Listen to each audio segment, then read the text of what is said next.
Chapter 41, Template Fusion. 99%.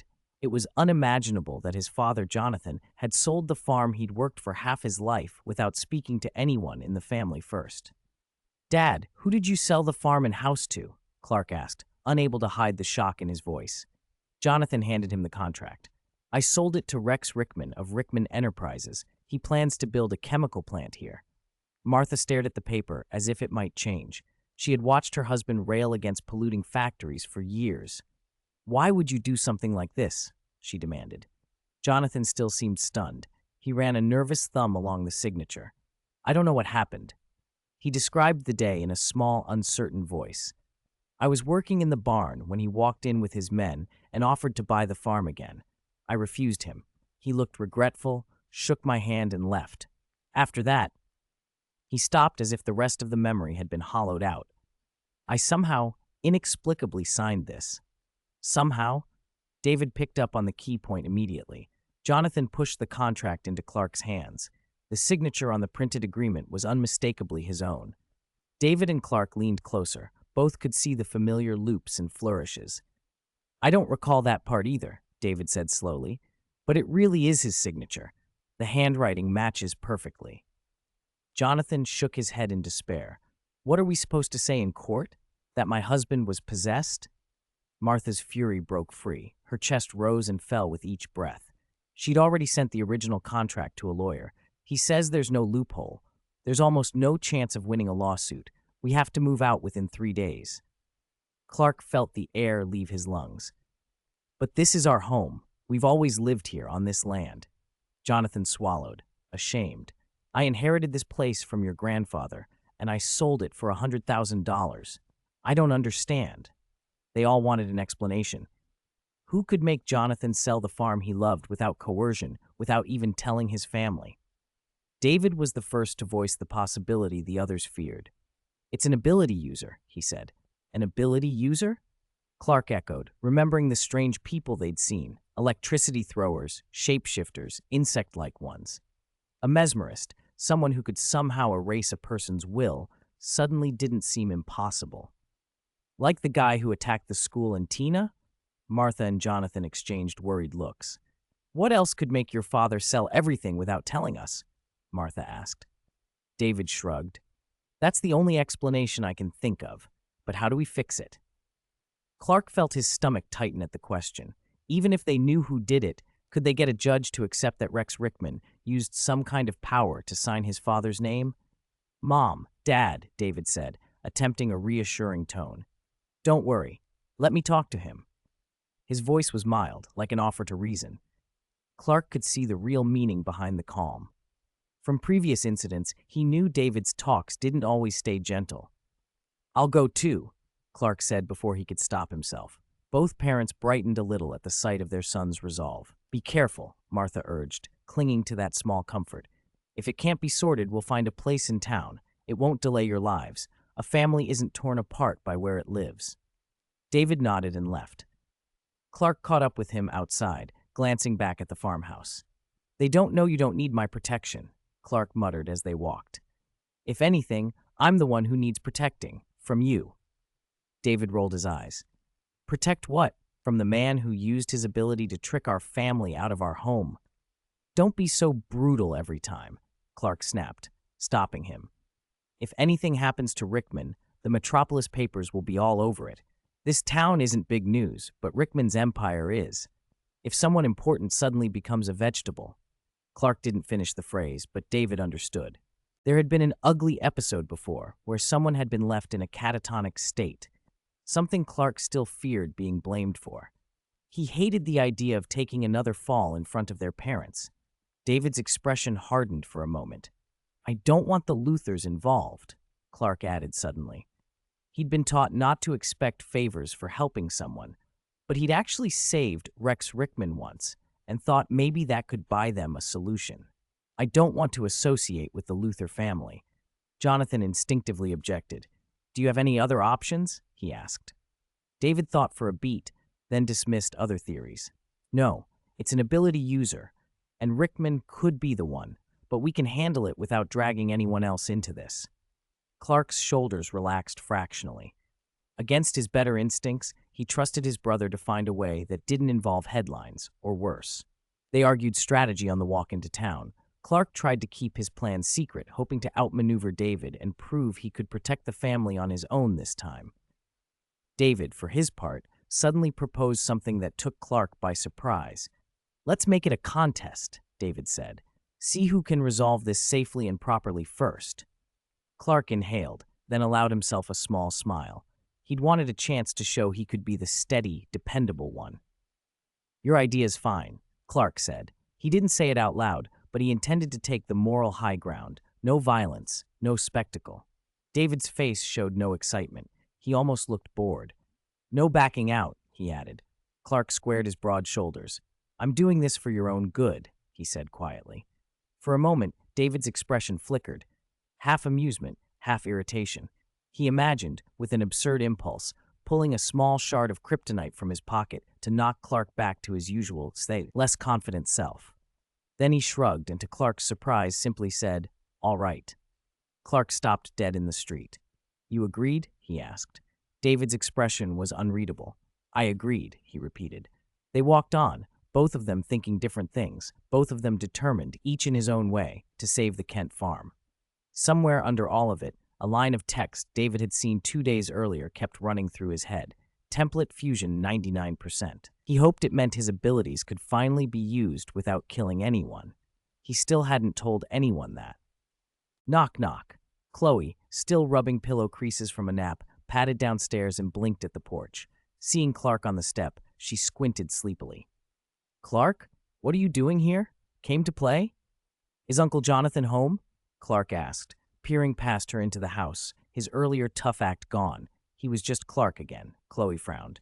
"He hasn't come back from the factory. I had to make my own lunch," she complained. Her father worked as a department manager at the fertilizer plant run by Luther and was always busy. "Our family's in trouble, Chloe. Can you help?" Clark pleaded. "Trouble? Come in." Despite her confusion, Chloe didn't refuse a friend in need and ushered him into the living room. Clark sat on the sofa and quickly ran through what had happened. "I need information on this Mr. Rickman." Chloe's eyes lit up. She loved odd mysteries. A handshake made someone sell their farm and land? That's weird. Hold on. I'll get my laptop. She dashed up the stairs, feet thumping. Clark slid a hand into his pocket and touched the blue hooded cowl tucked there. His plan was simple. Find out if Rickman was a mutant, get his address from Chloe, then take care of it himself. A moment later, Chloe burst back in with the laptop. She opened it and began searching, then paused and squinted toward the empty yard. "Wait, where's David?" Clark hesitated, then scratched his head. He had no clear answer. The moment his brother agreed to something, David was notorious for moving at impossible speed. Clark had run here as soon as he could. He hadn't wanted to lose any time. As for David, Clark didn't know where he was now. On the outskirts of Smallville, in a quiet stretch of forest, David came to a stop. He'd planned to refuse Clark's suggestion, but after Clark left, he'd gone to this secluded place to watch for the fusion of the second template. A buzz of thought slid through him like a notification. Thanos template, fused 100%. New template loading. David checked that no one was nearby and focused. This was his first time with two templates merging. He wanted to be careful. Heat built inside him, a molten pressure pressing against his chest. The universe energy that lived in every cell surged. His bones felt as if they were being rewired. His breath quickened. Where his skin had once gone purple from exertion, the tint was subtly fading. The deep grooves along his jaw were smoothing. A ripple of purple energy crawled from his hand. It lanced to a distant tree and scored the trunk with a jagged, laser-like wound that smoked. He unleashed another wave, one after another. Energy ripples slammed into the woods. The universe energy within roared. It felt like a tide about to break through a dam. Something imprisoned inside him was about to break free. He threw a punch, and a concentrated purple blast tore through the trunks ahead, hollowing fist-sized holes through trees for 100 meters and scorching the wood to ash across nearly a mile. Panic flared, and he forced himself to rein it in. Back in the living room, Chloe read aloud facts she'd pulled up. Rick Rickman, 42 years old, attended Smallville High, graduated from Western Kansas University. After graduation, he worked in farm equipment sales. Chloe's homemade program aggregated search results into neat summaries, handy for her school paper. "I can't believe this Rickman wants to put a chemical plant in Smallville," she said, scrolling. "And he's one of us, went to our high school, and now lives nearby? How does he repay his hometown like this?" "Anything strange in his record?" Clark asked, shifting closer. She scrolled. After college, he barely sold anything his first year, almost got fired. Then, in his second year, his sales shot up. He topped the charts for 3 years, cashed in huge bonuses, started his own company, and went into big business. After that, he kept making one big deal after another, despite being criticized for chaotic management. He's made hundreds of millions. Chloe frowned. He managed to convince Uncle Jonathan to sell the farm. That shouldn't have happened. If nothing else, didn't the year he almost got fired line up with the meteor shower? Clark asked. David had already hinted at that connection. Chloe didn't need to look it up. Everyone in Smallville remembered the meteor shower year. 1991, she confirmed. "What's his address?" Clark stood up, suddenly urgent. 146 Monty Street, Metropolis. Chloe read it off. "Thanks, Chloe. I'll buy you a caramel milk pudding next time. I have to go." Clark grinned and bolted. His speed was faster than David's, and with Chloe's info, he'd save time on tracking things down. He wanted to be ahead this time. "Wait." Chloe had a news item open, and her face went pale. She ran to the door to call after him, but the yard was empty. Clark had vanished like a streak of lightning, faster than the eye could follow. He fumbled the blue cowl out of his pocket and snapped it on as he ran. He didn't know David had purposely stayed behind to let him go first. In the forest, birds scattered as smoke and dust rose. The purple sheen on David's skin faded a little more, and a new power rolled through him, something deep and raw that he could finally command. He struck the air again. A concentrated beam obliterated a section of a fallen log until nothing was left. A new line of thought pulsed through him. New template loaded. Black King template fused 30%. Black King? David's breath hitched with a mix of surprise and exhilaration. The fusion wasn't just additive. The two templates were interacting in ways he hadn't expected. He raised his hand, and for the first time, a dazzling purple light shot from his eyes, cutting the forest with a sharp, humming beam. He felt a rush of possibilities. Powers he'd only sensed before were now at his command. David clenched his fists, a tide of energy surging through him, and for the first time in a long while, he smiled. 43. New abilities to manipulate energy.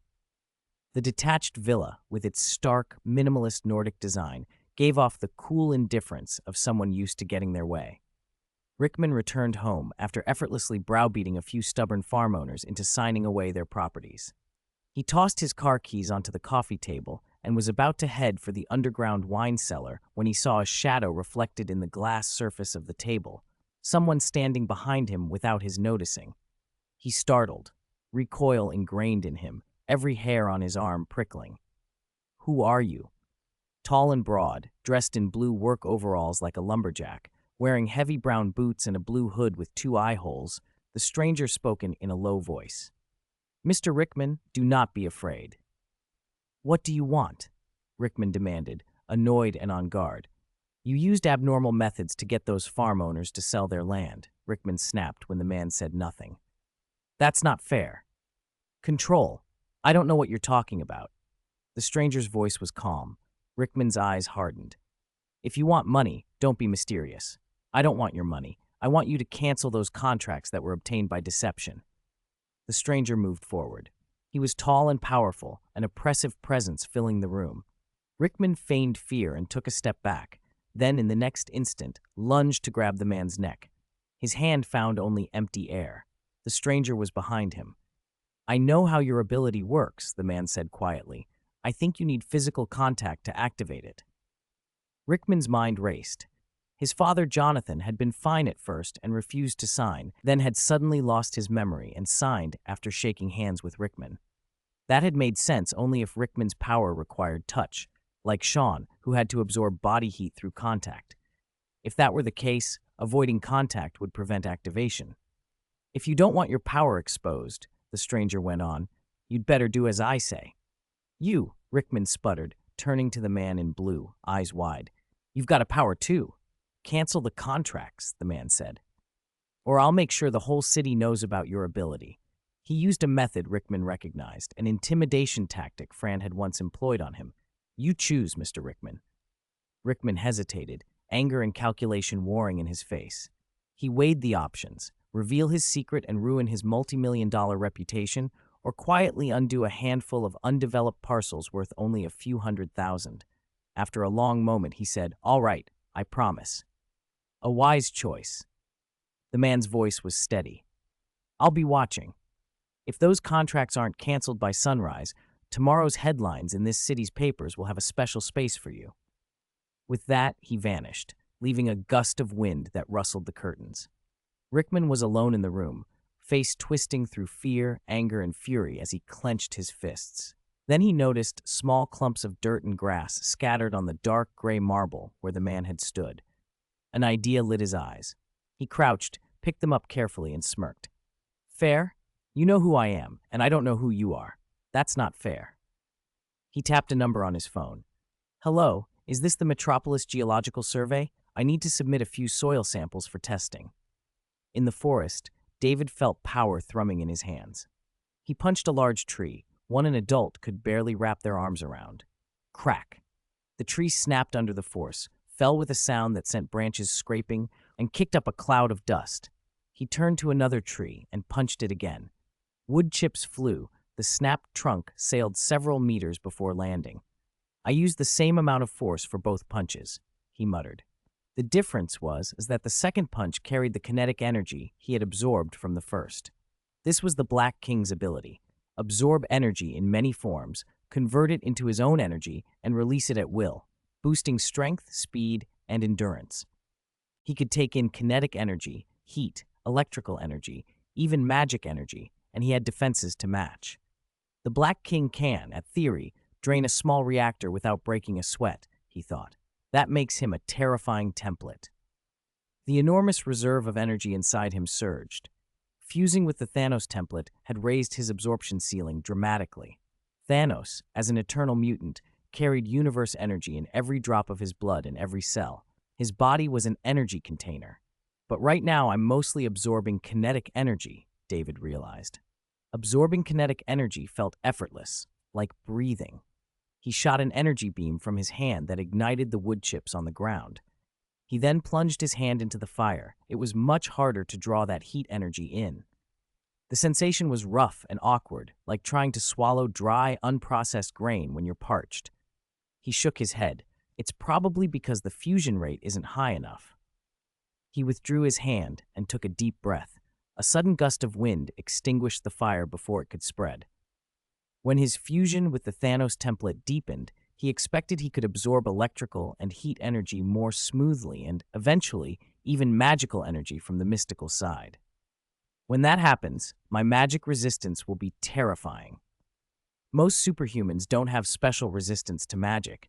For instance, Clark's magic resistance was mediocre compared to his physical durability. The original Black King's power, as strong as it was, had weaknesses.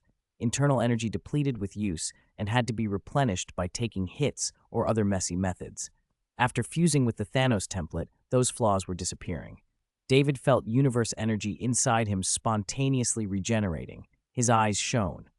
As an Eternal, he could restore universe energy on his own and fill his body with it. There had always been a danger with the Black King's power. Approach the absorption limit and you risked everything. Energy could erupt uncontrollably, tearing your body apart or erasing you entirely. You were an easy target for overload. Now, with an Eternal's physiology, a loss of control would at worst leave him with minor injuries. And another change. He no longer needed gestures or contact to channel energy. Where other mutants, Magneto, Professor X, and the like, often required motions or concentration, every cell in his body could store and manage energy without assistance. The fusion of two templates with his body had produced effects far greater than the sum of their parts. The benefits weren't 1 + 1, they were much more. 44. I will help you defeat your evil brother. Now, there shouldn't be anything on Earth with ordinary technology that can threaten me, not even a typical nuclear bomb. David smiled faintly as he felt the full measure of his new strength. Only an ultra-high-yield warhead, the kind that could devastate entire continents and plunge the world into nuclear winter, might hurt him. And by ordinary technology, he meant what humans normally had access to, because in the DC universe, science was rarely purely ordinary. Earth sometimes produced dark, cutting-edge tech that ranked among the most dangerous in the cosmos. The Metal Men, artificial intelligence constructs born of human genius, Red Tornado, who could stand against Kryptonians, and Amazo, the power-copying android that had once bested the Justice League. That last one, David thought, was almost comparable to Doomsday, the ultimate weapon forged by Kryptonian biotech. Snapping out of his reverie, David decided to test one last ability before leaving. "Energy beams from my eyes," he muttered. If Thanos could absorb and direct energy through biology and armor, David could at least try to project it. He had already released energy from his palms. His eyes should be no different. He focused inward, gathering the power in his sight. After a brief, pleasant warmth, twin purple beams speared from his eyes with raw heat and destructive force. Two charred furrows split the earth and converged in a single, smoking point. Encouraged, he pushed more power through them. Crackle, the ground seared and melted into a pool of glowing lava, steam hissing as moisture vaporized. The surrounding soil dried and fractured, leaves curled and blackened. If he kept going, the trees might ignite. He cut the beams off.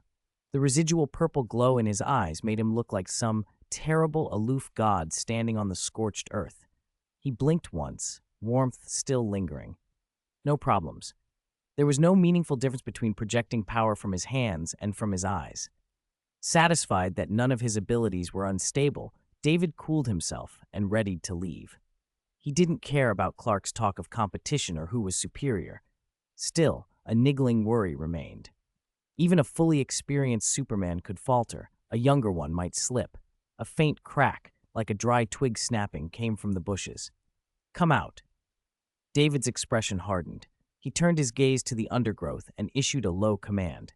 He'd been too excited experimenting with new powers and had forgotten he might be watched. Unlike Clark, he lacked superhearing and supervision, so he hadn't noticed the silent observer. A tall, striking woman stepped out from behind the bush, shock still written on her face. She stared at the scorched earth, murmuring, "Her eyes can burn everything." "It's you?" David said, surprised. He hadn't expected his watcher to be someone he knew. So the stories were true. Kira's eyes shone as if she'd just witnessed the descent of a divine figure. "What legend?" David asked. Kira rushed forward, hands raised to show she meant no harm. "David Kent, don't worry. I've known about your powers for a long time, and I won't tell anyone." "You've known for a long time?" David's brow tightened. Kira's tone shifted to one of confession. "I saw you and your brother at the edge of the forest, acting strange. I watched from deep in the trees." That lifted a corner of David's suspicion into clarity. Since that day on campus, he'd occasionally felt someone watching him and Clark. He hadn't had Clark's super senses. He'd only assumed the attention was casual. "You've been watching me?" he said flatly. Kira didn't hide anything. Now that she had confirmed which of the two brothers was which, she felt both relief and excitement. "When you and Clark made that noise by the trees, I saw it all. I've been keeping my eyes on you ever since." "If you've kept your mouth shut for so long, I expect you to keep it that way," David warned, the glint in his eyes turning cold and dangerous. He began to turn away. "Or I'll make sure you can never speak again." "Wait, Nama," Kira called after him. "My name's not Nama," David snapped, pausing at the odd form of address. "And why should I be careful of Clark?" Kira's gaze held an intensity that made him uneasy. "In our tribe's legend, you are called Nama. Your brother is called Sagai." "Nama? Sagai," David tilted his head, baffled. "What tribe?" "Our Kawaki people have a long lineage, 500 years, Kira said, her voice taking on the cadence of an old tale. 5 centuries ago, a man from another planet fell in love with our tribe's matriarch. From that forbidden union, our people came into being. She told the story with the kind of reverence kept for sacred family lore, and something in her expression betrayed long, suppressed excitement. When he left, he ascended into the sky and left a prophecy. 500 years later, his people would return with heavenly fire. The savior would be called Nama, destined to stop his brother Segai from destroying the Kawaki tribe and the world. David listened as if to a colorful folk tale. Even if aliens and prophecies were true, that didn't make him the subject. Aside from the extraterrestrial parts, that's a very primitive-sounding legend. It has nothing to do with me. I'm an Earthborn kid. You fit the description. Kara fell into step beside him. Nama descends with heavenly fire. He has strength that 10 men combined could not match, and his gaze can burn anything. You think that's me? She nodded frantically. 13 years before, a meteor shower marked by fire had fallen near the tribe, coinciding oddly with the prophecy's timeline. When she saw both David and Clark displaying extraordinary strength in the forest, she began to suspect. 2 brothers with superpowers, one of them with purple-toned skin. Could they be the ones from the prophecy? I watched you both, trying to determine which of you was Nama and which was Segai. To prove she wasn't mad, Kara transformed her hand into a pure white wolf's paw, the fur and claw detailing immaculate. Until just now, when light shot from your eyes and turned earth to lava, I knew you are Nama, the savior. A wolf? David said, taken aback. There were rumors in town of a giant white wolf in the forest at night. Is that you? Kara, proud and resolute, revealed the silver bracelet around her wrist, set with turquoise stone. I'm the chief's daughter and keeper of the bracelet left by our mother. It led me to you. She believed it was destiny. The long-awaited savior had appeared. Kira's voice trembled with conviction. I will wholeheartedly help you defeat your evil brother Clark and stop him from destroying the world. David looked at her, then at the scorched circle behind him. He still felt like a man in someone else's story, but the consequences were becoming real. He had to decide what role he would play, savior, villain, or something in between. The update's a bit late. I added another 600 or 700 words. Please keep reading. The site may not allow comments for a while, but please continue following the story. This really means a lot to Zishu. Thank you. Chapter 45. After tomorrow, it will no longer be a problem. Evil Clark? Kira's question hung in the air, and David felt oddly unsettled. He'd never heard anyone say those words aloud before. Clark should have been here to hear it, to know what it felt like to be treated as if he were a criminal. David forced a small smile. The legends going around your tribe don't have anything to do with me. He didn't want to give Kira any more openings to pry, so with a blur he was gone, moving off at near supersonic speed. A scattering of yellowed leaves kicked up by the gust followed him, drifting slowly to the ground. I don't have your ability to turn into a wolf, he added over his shoulder, though the wind had already swallowed his voice. Kira stood watching the leaves, clutching one brittle, faded one in her hand. She stared in the direction he'd gone, her face a complicated mixture of anticipation, fear, and resolve. The kind, serene old woman from the nursing home had made a strange prophecy before she died. Do not get close to David and his brother, or your fate will be ruined. Kira had never been the sort to back down. If misfortune was her destiny, she was willing to accept it if it helped Nama defeat Segai. She had been friendly with David, but always wary. Now he understood why. Her gaze was like that of someone following a creed, and it made him uneasy. He'd spent a lot of time out in the forest, learning and testing what his new abilities could do. By the time he returned home, the sun was slanting toward afternoon. David, you're back? Martha's voice chased away the gloom that had clung to the house all morning. Clark stood in the doorway with an unmistakable little triumph tugging at his mouth. Rickman already sent someone to tear up the contract, Clark said. Not just ours, several other farms too. No one had seen Clark this pleased before. He told his parents the story in a breathless, proud way, how he'd been anxious and left David behind, gone first to Chloe's place, and, hiding his identity, had forced Rickman, who had used his influence to grab their farm, to cancel the sale. Jonathan and Martha relived the events as David listened. They worried, of course, about their sons and the strange powers the meteorite might have caused, but relief showed plain on their faces. We don't have to move anymore, Clark said, and Jonathan and Martha smiled and nodded as if a great weight had been lifted. You must be hungry. I'll make lunch, Martha said, already bustling toward the kitchen.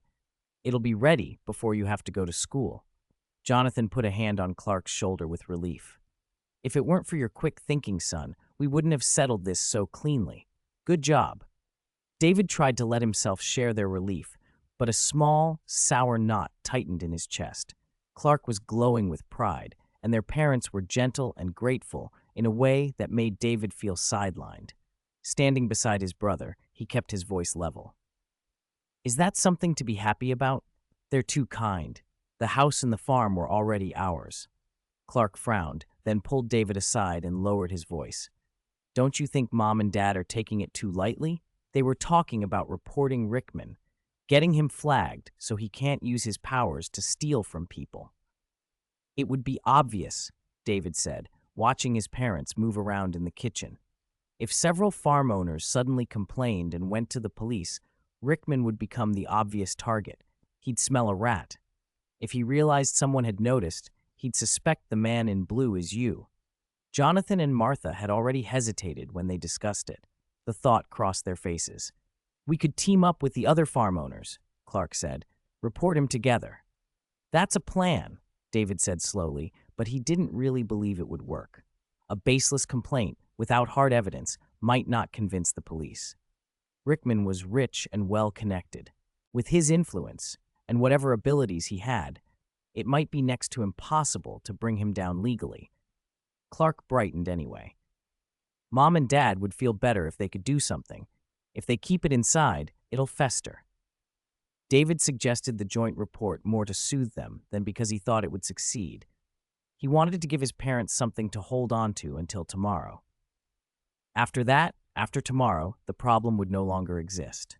He didn't say those last words aloud. They were for his own resolve. Lunch is ready, Martha called. They ate in an easy, warm silence. David took a bite of his mother's apple pie and after a few mouthfuls praised it. This is even better than usual. Jonathan and Martha stood in the kitchen together, sunlight pooling against the window and warming the room. Caring for the farm had been hard work. Losing it had been worse. Maybe, David thought, you only truly appreciate something after you come close to losing it. For our family to stay like this forever, that would be the greatest happiness, Martha said with a soft sigh. I doubt that's possible, Jonathan chuckled. Sooner or later, the boys will go to college, get married, and start lives of their own. Martha smiled dreamily. I wonder what kind of women Clark and David will marry. David and Clark exchanged a look. Having sharper hearing than most made their reactions a little too synchronized, and both choked on their food. Eat slowly, you two, Martha scolded gently, stepping forward to pour them glasses of water. Her small complaints and her care filled the room with ordinary tenderness, and for a while the world felt like a place you could trust. 46. Clark, who was burned by a small spark, night fell and stars hung overhead. Dark clouds drifted in and half-hidden the moon. Rickman had come home after handling company affairs all afternoon. A fire crackled in the hearth, throwing light across his face, which shifted between expressions like a beast ready to devour. Ever since the meteor shower granted him abilities over a decade ago, Rickman's path had been smooth. He was no longer the small-time salesman everyone barked orders at, no longer someone on the verge of being fired. Now he was successful and well-known. The taste of being threatened, the taste of humiliation. I haven't felt that in a long time, Blue Man.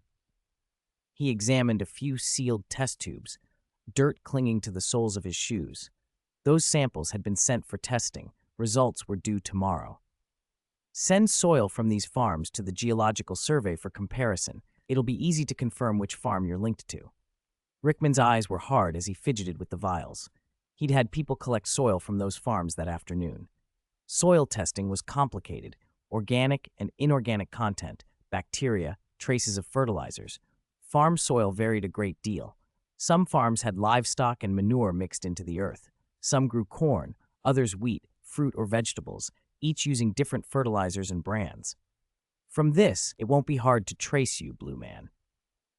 From signing the land contract to the Blue Man's sudden appearance threatening him that noon, only a few short hours had passed, and all of it in a small, rural town. Rickman didn't believe some masked vigilante had simply overheard things and come to do justice. It definitely has something to do with those farmers. A gust blew through, and the curtains lifted. Moonlight like silver gauze poured into the room. A shadow that had not been there before settled on the sofa. "You're quite meticulous," a deep voice said. "Who?" Rickman sprang up like a startled bird, drew a silver pistol he kept under the seat, and aimed at the figure on the sofa.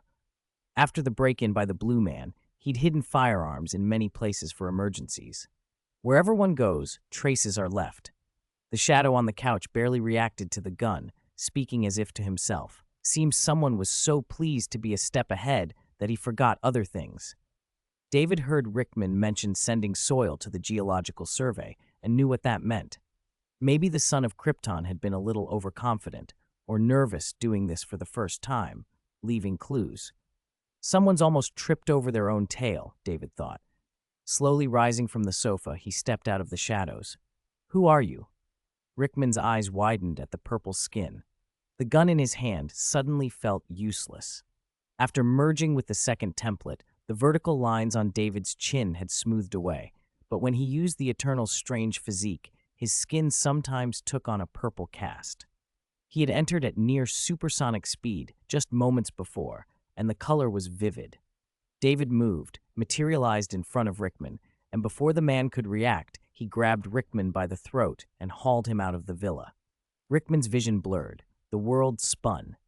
A few seconds later, he was thrown onto cold concrete in a dark, deserted alley. He scrambled to his feet, disoriented, recognizing the street as one in Metropolis. "Where is this?" "Your burial ground." "Who exactly are you?" Rickman demanded, both terrified and furious, hair rising on his neck. A quiet creak answered him. "You don't need to know who I am." David's eyes shot violet rays. The gun in Rickman's hand materialized into David's grip. With a sound like teeth grinding, the firearm crumpled and was crushed into scrap, then melted into dazzling molten iron and flowed between David's fingers. You. Rickman, trembling between fear and rage, found his voice failing. He couldn't believe what he was seeing. "You only need to know that you made a couple who shouldn't have been anxious argue for an entire morning. You only need to know that you coveted house and land you shouldn't have. This matter will not end with simply getting the house and land back," David said coldly. "Wrongdoings must be paid for. I've got money, lots of it. I'll give it all to you. Just spare my life." Rickman's voice quavered. He couldn't understand why taking land from a few small-town farmers had brought such a consequence. In Metropolis, he'd always done as he pleased without facing this. 30 million. No, 80 million. Before he finished, David's face remained impassive. Two beams of purple light seared through the night, and Rickman's pleading form turned to ash, drifting in the cold, damp alley. David turned and left. He vanished into the dark. "David, you know what happened, don't you?" The next morning at the school gate, Clark stopped David, worry written all over his face. "This morning, Mom and Dad and a few farmers went to the police to report it, and they found out Rickman is missing." "Did you kill someone again?"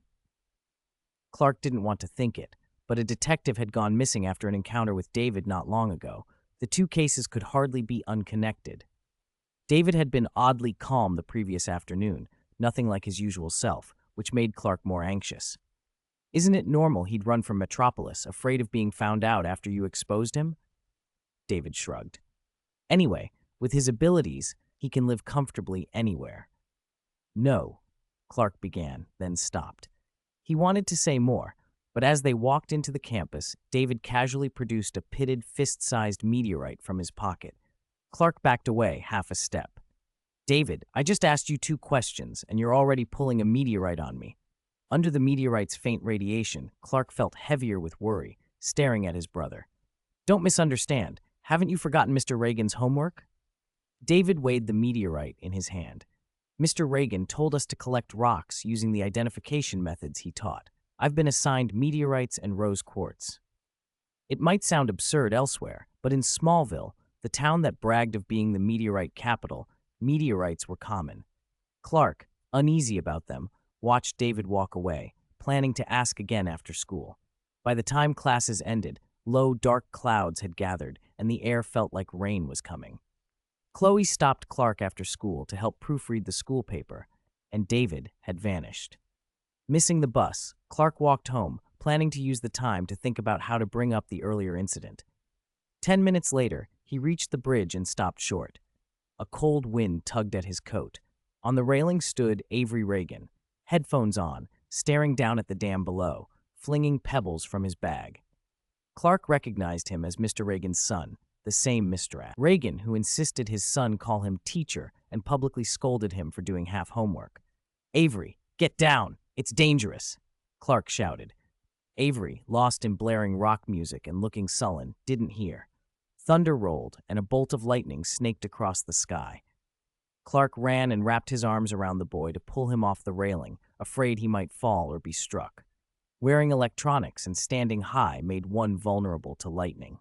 Suddenly a bolt struck, hitting them both. The meteorite in Avery's backpack began to glow, and the lightning that connected them turned a strange green. Sizzling crackled, both of them convulsed. "Ah! Ah!" Clark cried out, his whole body shaking like he'd been shocked, and collapsed. Avery fell too. His clothes were torn and smoked. "Are you all right, Avery?" Clark pushed himself up. He felt only a prickling numbness and thought he was fine. He reached to help Avery sit up, then the sparks crawling over Avery's shirt licked Clark's hand. "Ah!" Without warning, Clark yelped as if electrocuted and recoiled, staring at his hand. Painful blisters had sprung up where the sparks had burned him. He gaped. It was just a small spark. Why? Avery, lying on his back and dazed, had sparks still crawling across his chest, but seemed otherwise unharmed, blinking groggily. "Clark?" 47. Incapacitated, Clark. Dark clouds rolled in and heavy rain hammered the farm, turning the green pastures into a sea of mud. Jonathan, Martha, and David sat inside, wrapped in blankets and drinking hot tea. Raindrops the size of beans rattled against the windows.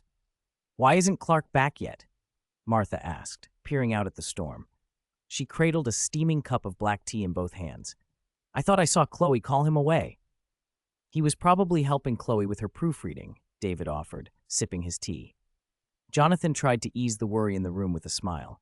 "It's a bad storm, not a flood. Clark will be fine." A sudden, weak knock startled them. The door opened on a tall, mud-splattered figure. Clark stumbled in, his clothes torn and soaked, wet hair plastered across his forehead. He collapsed awkwardly onto the kitchen floor. Lightning flashed outside, illuminating his pale face and a few streaks of blood along his temple. "Clark, what happened?" Jonathan and Martha were on their feet in an instant. They hadn't seen their son like this before. Martha pressed her hand to his brow. His skin was burning hot. "Oh my God, your forehead's scorching." Her voice quivered. "Are you all right?" David's face went tight. He gathered Clark into his arms and hauled him into a chair. The only time David had seen Clark like this was when kryptonite had affected him. "Did Whitney see you and Lana hiding from the rain on your way home?" David asked, thought already racing. "No." Clark's voice was small and shaky. He looked as if every step had taken the last of his strength. "David, my powers are gone." The three of them stared. "What do you mean, gone?" Martha demanded. "I don't understand," David said. "Superman's powers don't just vanish. There's no red sun out there."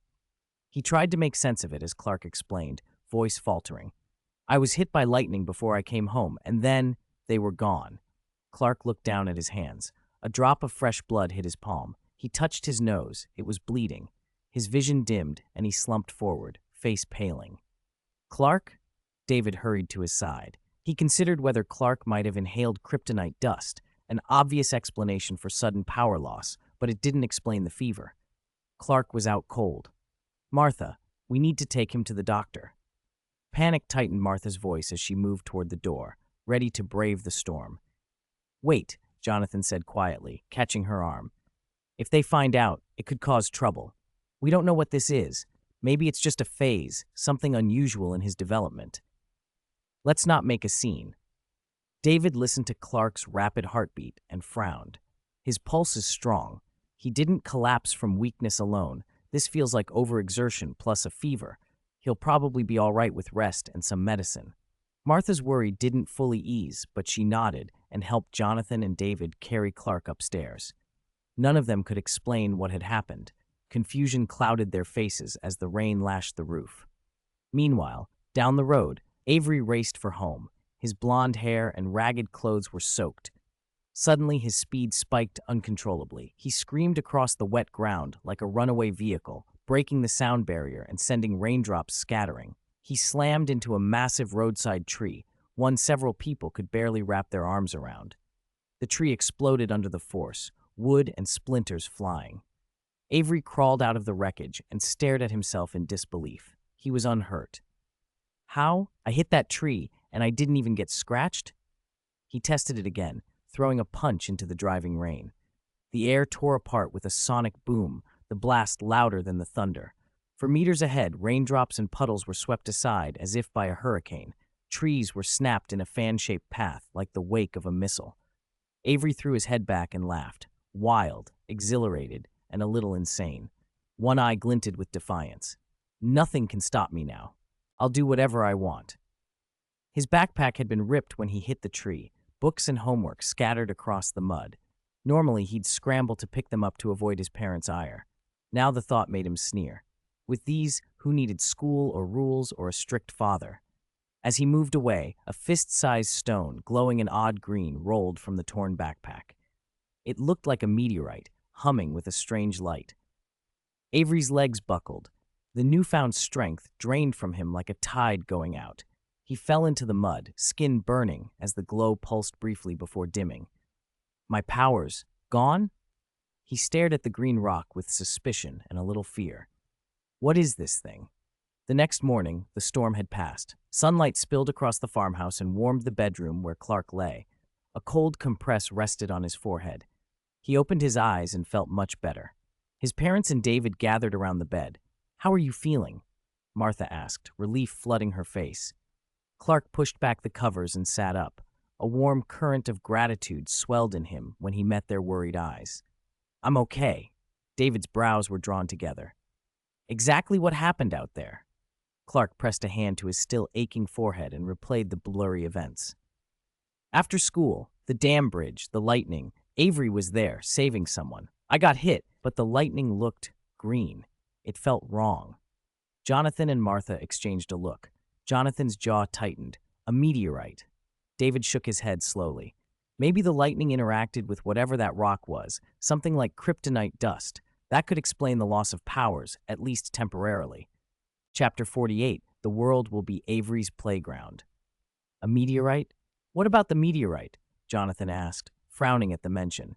David explained, matter of fact. Clark's strength isn't invincible. He gets weak and sick near kryptonite, like a severe allergic reaction. Jonathan's eyes widened. He turned to his sons. Is this true? Clark, why didn't you and David tell your mother and me? Clark's smile was strained. Their oddities had already been a lot for their parents to shoulder. Admitting more could have made them worry even more. If you knew about the kryptonite, you'd worry all the time. Clark? Martha sighed and pulled her older son into a hug. Maybe being normal isn't such a bad thing. Clark hesitated. When he'd had his powers, he'd often felt isolated, different from everyone else. After David's abilities had appeared, that loneliness had eased. It's not that I'm upset about losing them, Clark said slowly. It's just, if I don't have them anymore, who's going to stop David if he goes too far? David rolled his eyes at the worried look Clark gave him. Son, as long as you're healthy, that's what matters. Jonathan and Martha both tried to reassure Clark. Powers or no powers, you're still our son, Jonathan said, and at least now you won't have to hide things. Clark forced a small smile. There were practical upsides to being ordinary, no more avoiding gym class, no more awkwardness about Lana's necklace. The thought of finally being able to try out for the football team and be near Lana without hiding lifted his spirits a little. Yesterday, it might not have been only you who lost your powers, Clark added, looking thoughtful. David blinked. What? Clark squared his shoulders. Lightning struck yesterday. It hit you and Avery. Everyone's attention snapped to David. He was fine, so why hadn't Avery been burned to a charcoal husk? He most likely awakened powers, Clark said. The bolt had been tinged green, affected by kryptonite, yet it passed through Avery without killing him. No normal person would have survived something like that. David didn't believe Avery could have escaped without mutating somehow. David, we need to go to Avery's house and check on him, Clark said, urgency making his voice sharp. Avery, where did you go yesterday? Beth asked at dinner, concern making her voice small. I went to your room to tidy up, and your backpack was gone. Your clothes are torn and singed, like they were burned. Avery ate his steak without looking up. I'm fine. He was anything but. Something had hit him, literally, and transformed him. A bolt of lightning had given him power on a scale that should have made him untouchable on this planet. But there was a catch. Kryptonite weakened him. Up close, he became nauseated and in pain, worse than a normal person. He'd tested it at home. Reagan's garage was full of rock samples from his work as a geography teacher, including meteorites. Each time Avery neared the fragments, he felt his strength drain away. Why would he be given such power and such a crippling flaw? The thought hardened his jaw and made his fists clench. So many of the plans he'd started imagining depended on being unstoppable. The idea of being held back by toxic rocks was infuriating. You were supposed to be home after school, Reagan snapped. He was furious. Avery had embarrassed him at the school yesterday by not finishing his geography assignment and drawing ridicule on Reagan's name in the department. Why didn't you come back?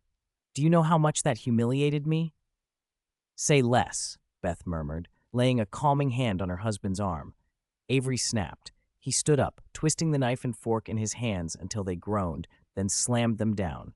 I'm 18. You can't control me. You won't be controlled?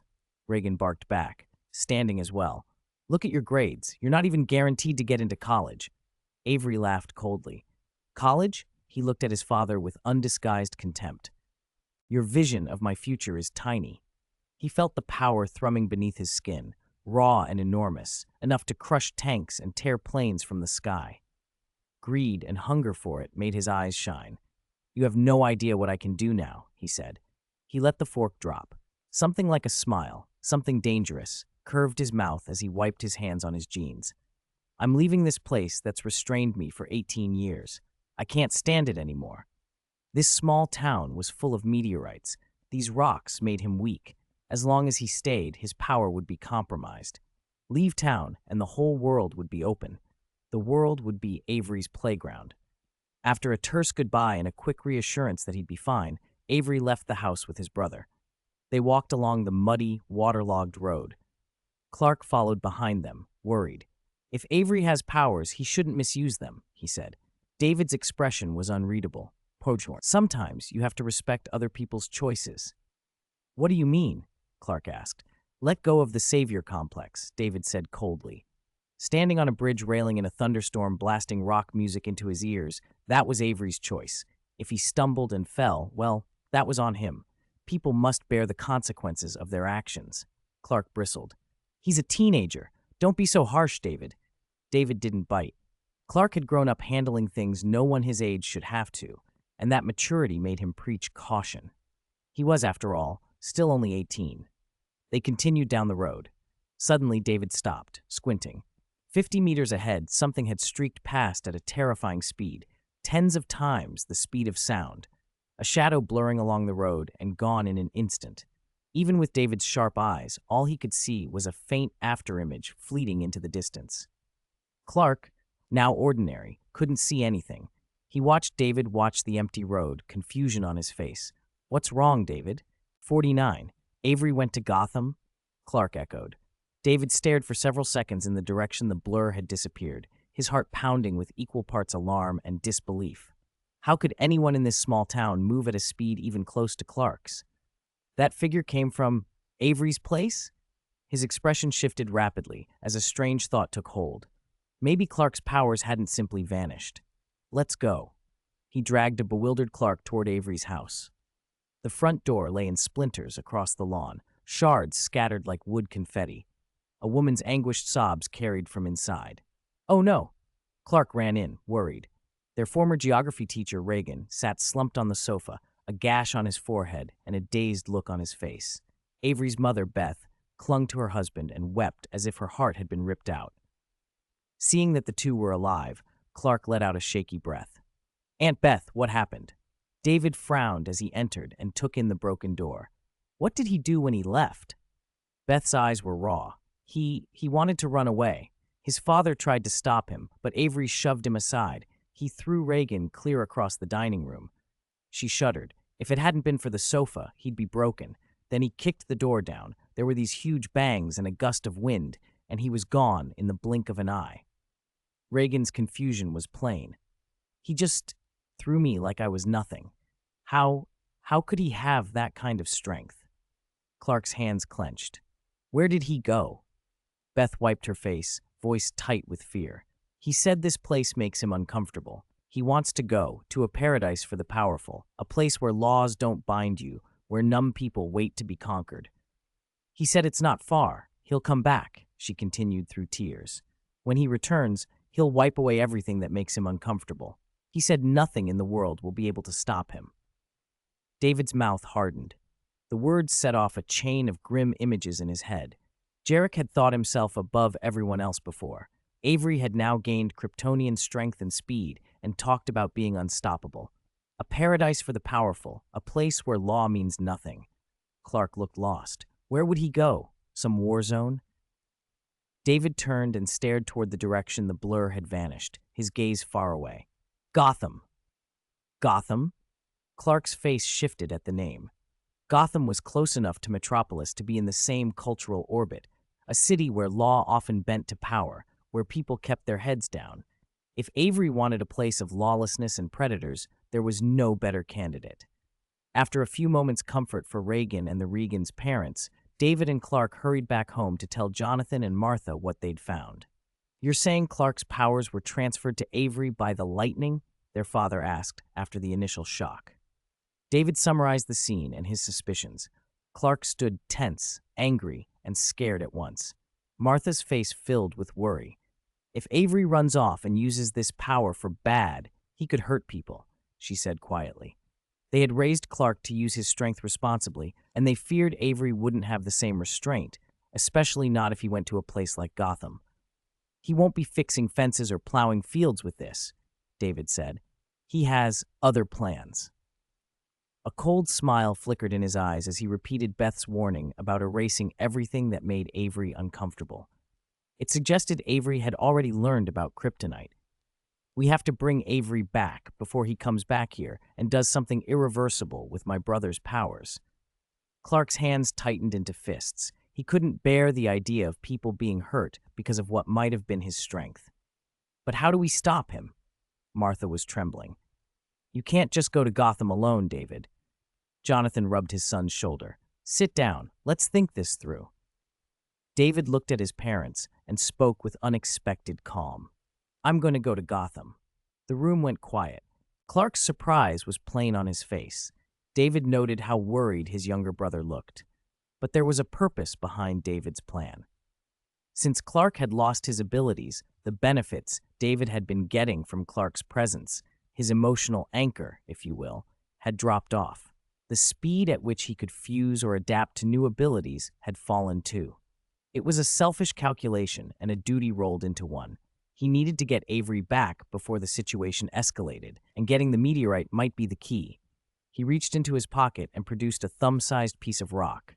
This is the meteorite, he said. Clark flinched and instinctively held up his hands, expecting the weakening glow of kryptonite. But in daylight, it gave off nothing more than a faint, greenish sheen, subtle and almost invisible. Clark touched his skin and felt nothing. I'm okay, he said, surprised. David didn't look surprised. I tested it earlier, behind you. His voice was flat.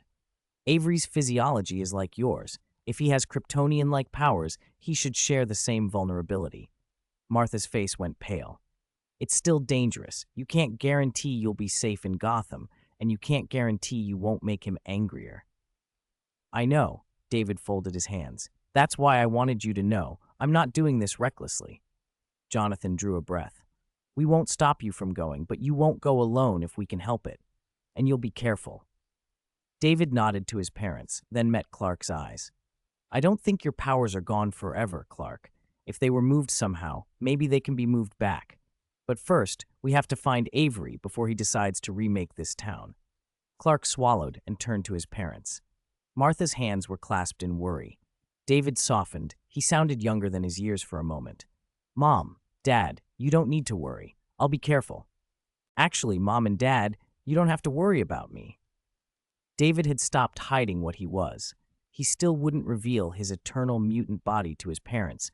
There were lines he wouldn't cross, but he could show them something less alarming, his control over energy. "What do you mean?" his father asked. Jonathan and Martha exchanged puzzled looks as their son smiled and lifted his hand. A dense ball of purple energy gathered over his palm, not unleashed, but bright and undeniable. The light bathed the room in a small purple sun.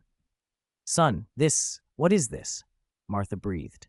Clark's eyes went wide.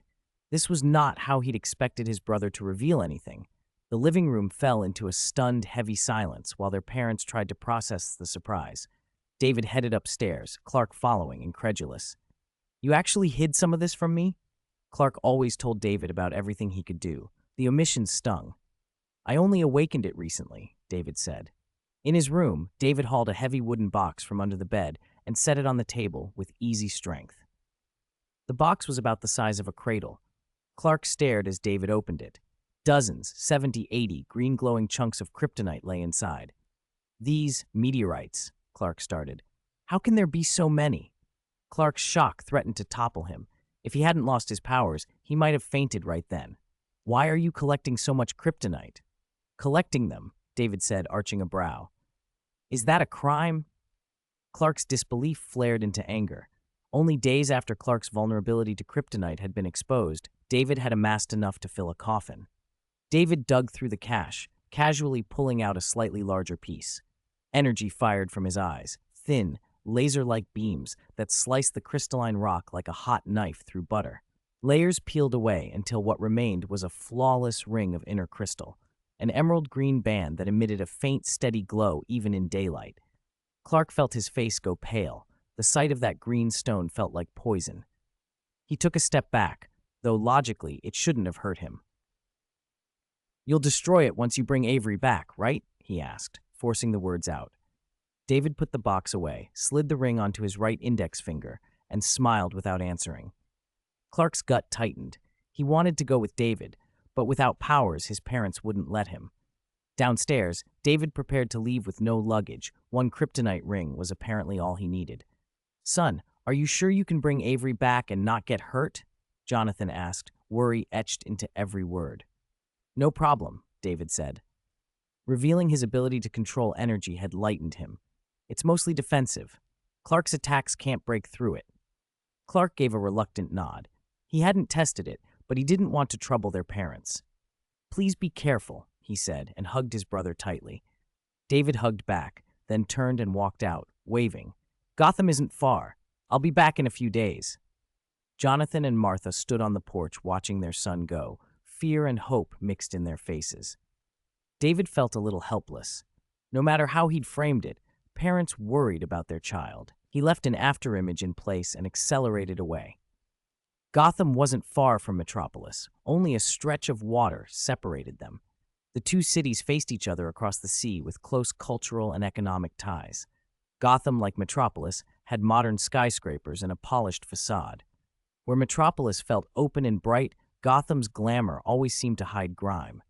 The city wore a long history of crooked deals and frequent violence, like an indelible smudge. Lead gray clouds hung low as he arrived, and cold rain began to fall. Wet birds perched on the heads of stone gargoyles along the high rises, shaking sleeks of rain from their feathers and peering down. A black umbrella moved slowly through the street below. "Gotham seems to specialize in gloom and rain," David muttered, lifting the corner of his umbrella as he watched an elevated tram rattle past on concrete piers. He wore a gray trench coat and felt the dampness settle into his clothes.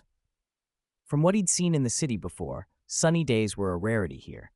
A few blocks away, alleyways told the usual tale: shivering men trading small rolls of money, homeless people huddled by a burning trash can, a frail old man lying against a wall and staring into the gray sky. Yet the center of the city was still prosperous, at least on its face. Wayne Tower rose like a crown over the skyline, a sign of Gotham's wealth and power. David closed his umbrella and pushed open the heavy doors of Gotham National Bank. The stone facade looked like an old fortress, but inside the marble floors were polished, the columns sturdy, and the decor a mix of classic and modern. A lobby manager, poised in a suit, chatted with customers and handed out free coffee, extolling the bank's renovations and security upgrades. David ignored the spiel and walked toward the counter.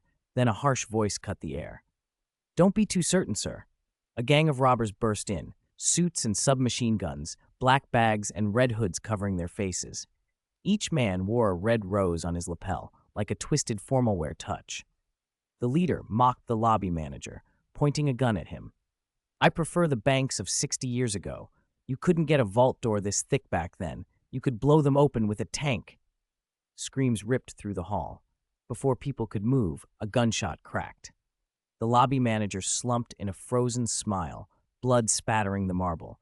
The leader put a finger to his lips and spoke softly, the words chilling the room. "Be quiet and lie down like rats under the rafters. Make a sound and we'll use you as decoration." A brazen daylight robbery. Less than an hour in Gotham had already brought David face to face with another of the city's specialties. Everyone dropped to the floor, everyone except one man standing near the counter, as calm and composed as if he were browsing. He looked around the hall with barely disguised curiosity rather than fear. The leader pointed at him and grinned. "Red Hood 5, teach this disobedient gentleman a lesson." A shorter thug from the group jogged over and jutted his gun into David's side. "Kneel," he barked, and then delivered a savage kick to David's knee. David didn't move. The kick hit like a strike against a pillar. Red Hood 5, stunned, frowned beneath his hood. David raised an eyebrow and gave a small, dry chuckle. "I always knew Gotham bred colorful characters," he said coolly. "But I didn't expect Bruce Wayne, the head of Wayne Industries, to stoop to robbing banks." The man in the suit stiffened, and for a breathless second, the bank felt like something out of a warped private party rather than a crime scene. From Bruce Wayne, tension plus 33, amazement plus 41. After David finished speaking, the lobby fell silent. Bruce Wayne? The hostages, curled on the floor with their arms over their heads, exchanged bewildered looks. Gotham might not remember every mayor or judge, but you couldn't hide from Bruce Wayne. From birth to burial, every corner of Gotham, clothes, food, housing, transport, bore the shadow of the Wayne family. Bruce Wayne was the heir to that fortune. He'd been missing for years. Why would he be here, robbing a bank? "I was trying to see if this Red Hood was the Joker," David said calmly. "I was reading emotional signatures." He sounded almost apologetic. "I didn't find the Joker. I found Batman." That stunned the gang. Compared to infamous villains like Bane, the Joker, or the Scarecrow, Red Hood was a small-time outfit. Still, in many versions of Gotham lore, the Joker had once been a Red Hood who fell into chemicals during an escape. David had only been trying to check the emotional points to see if this Red Hood was that origin story's man. Red Hood 5 stepped forward, a mocking smile under his mask as he sized David up. He was ordered to teach this disobedient hostage a lesson and raised the butt of his gun to smash it into David's forehead. "Shut your mouth," a voice cut through like a whip. "If I were that kid, whose body God knows where, do you think I'd still be standing here?" Red Hood 5 snarled and brought the gun down hard, but a gun was suddenly leveled at his back. The Red Hood leader aimed the barrel coolly. "Boss, I don't understand. You told me to teach him a lesson." 5 froze, eyes darting. The rest of the gang trained their weapons on him as well, muzzles black and hungry. "I don't know if you're really Bruce Wayne," the leader said, "but you're definitely not 5. He shook his head in disgust. "5's the craziest of us. He wouldn't use brute force when a gun would do the job, talking too much." The leader's lips curled. "And 5 is left-handed." Red Hood 5's face went pale under his mask. He glanced down at the gun in his right hand and panic flashed across his features. He'd made a basic mistake. David noted the small things. The man in front of him was a thug, not the real Batman. 5. The Bruce Wayne he had picked up on the emotional scan felt like a different, newly returned sort of Batman.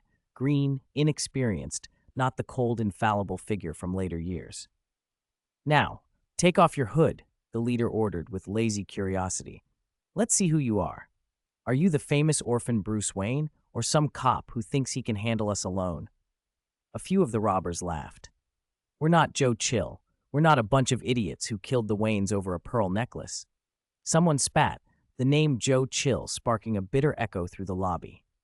Under the raised gun, 5 reluctantly peeled back his hood, revealing a middle-aged face and a thick black beard, a look of confused anger.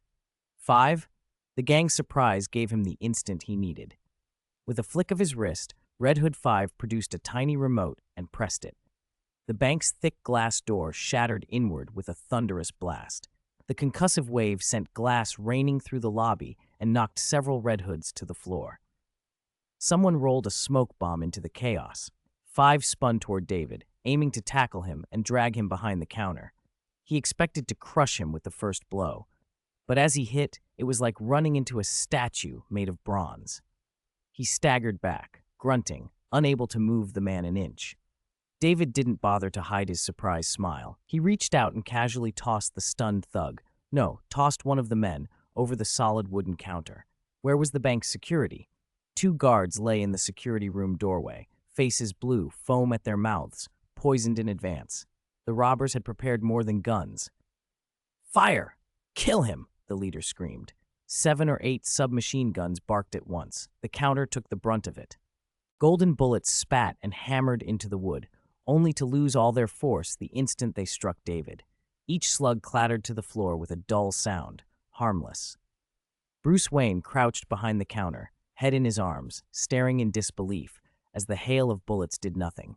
"Cease fire!" The leader cursed as the smoke thinned, and a slim, blurred figure stood motionless in the center of the chaos. The gang had expected someone to collapse under the fusillade. Instead, a faint purple glow began to shimmer in the smoke. A thug squinted, trying to make out the light.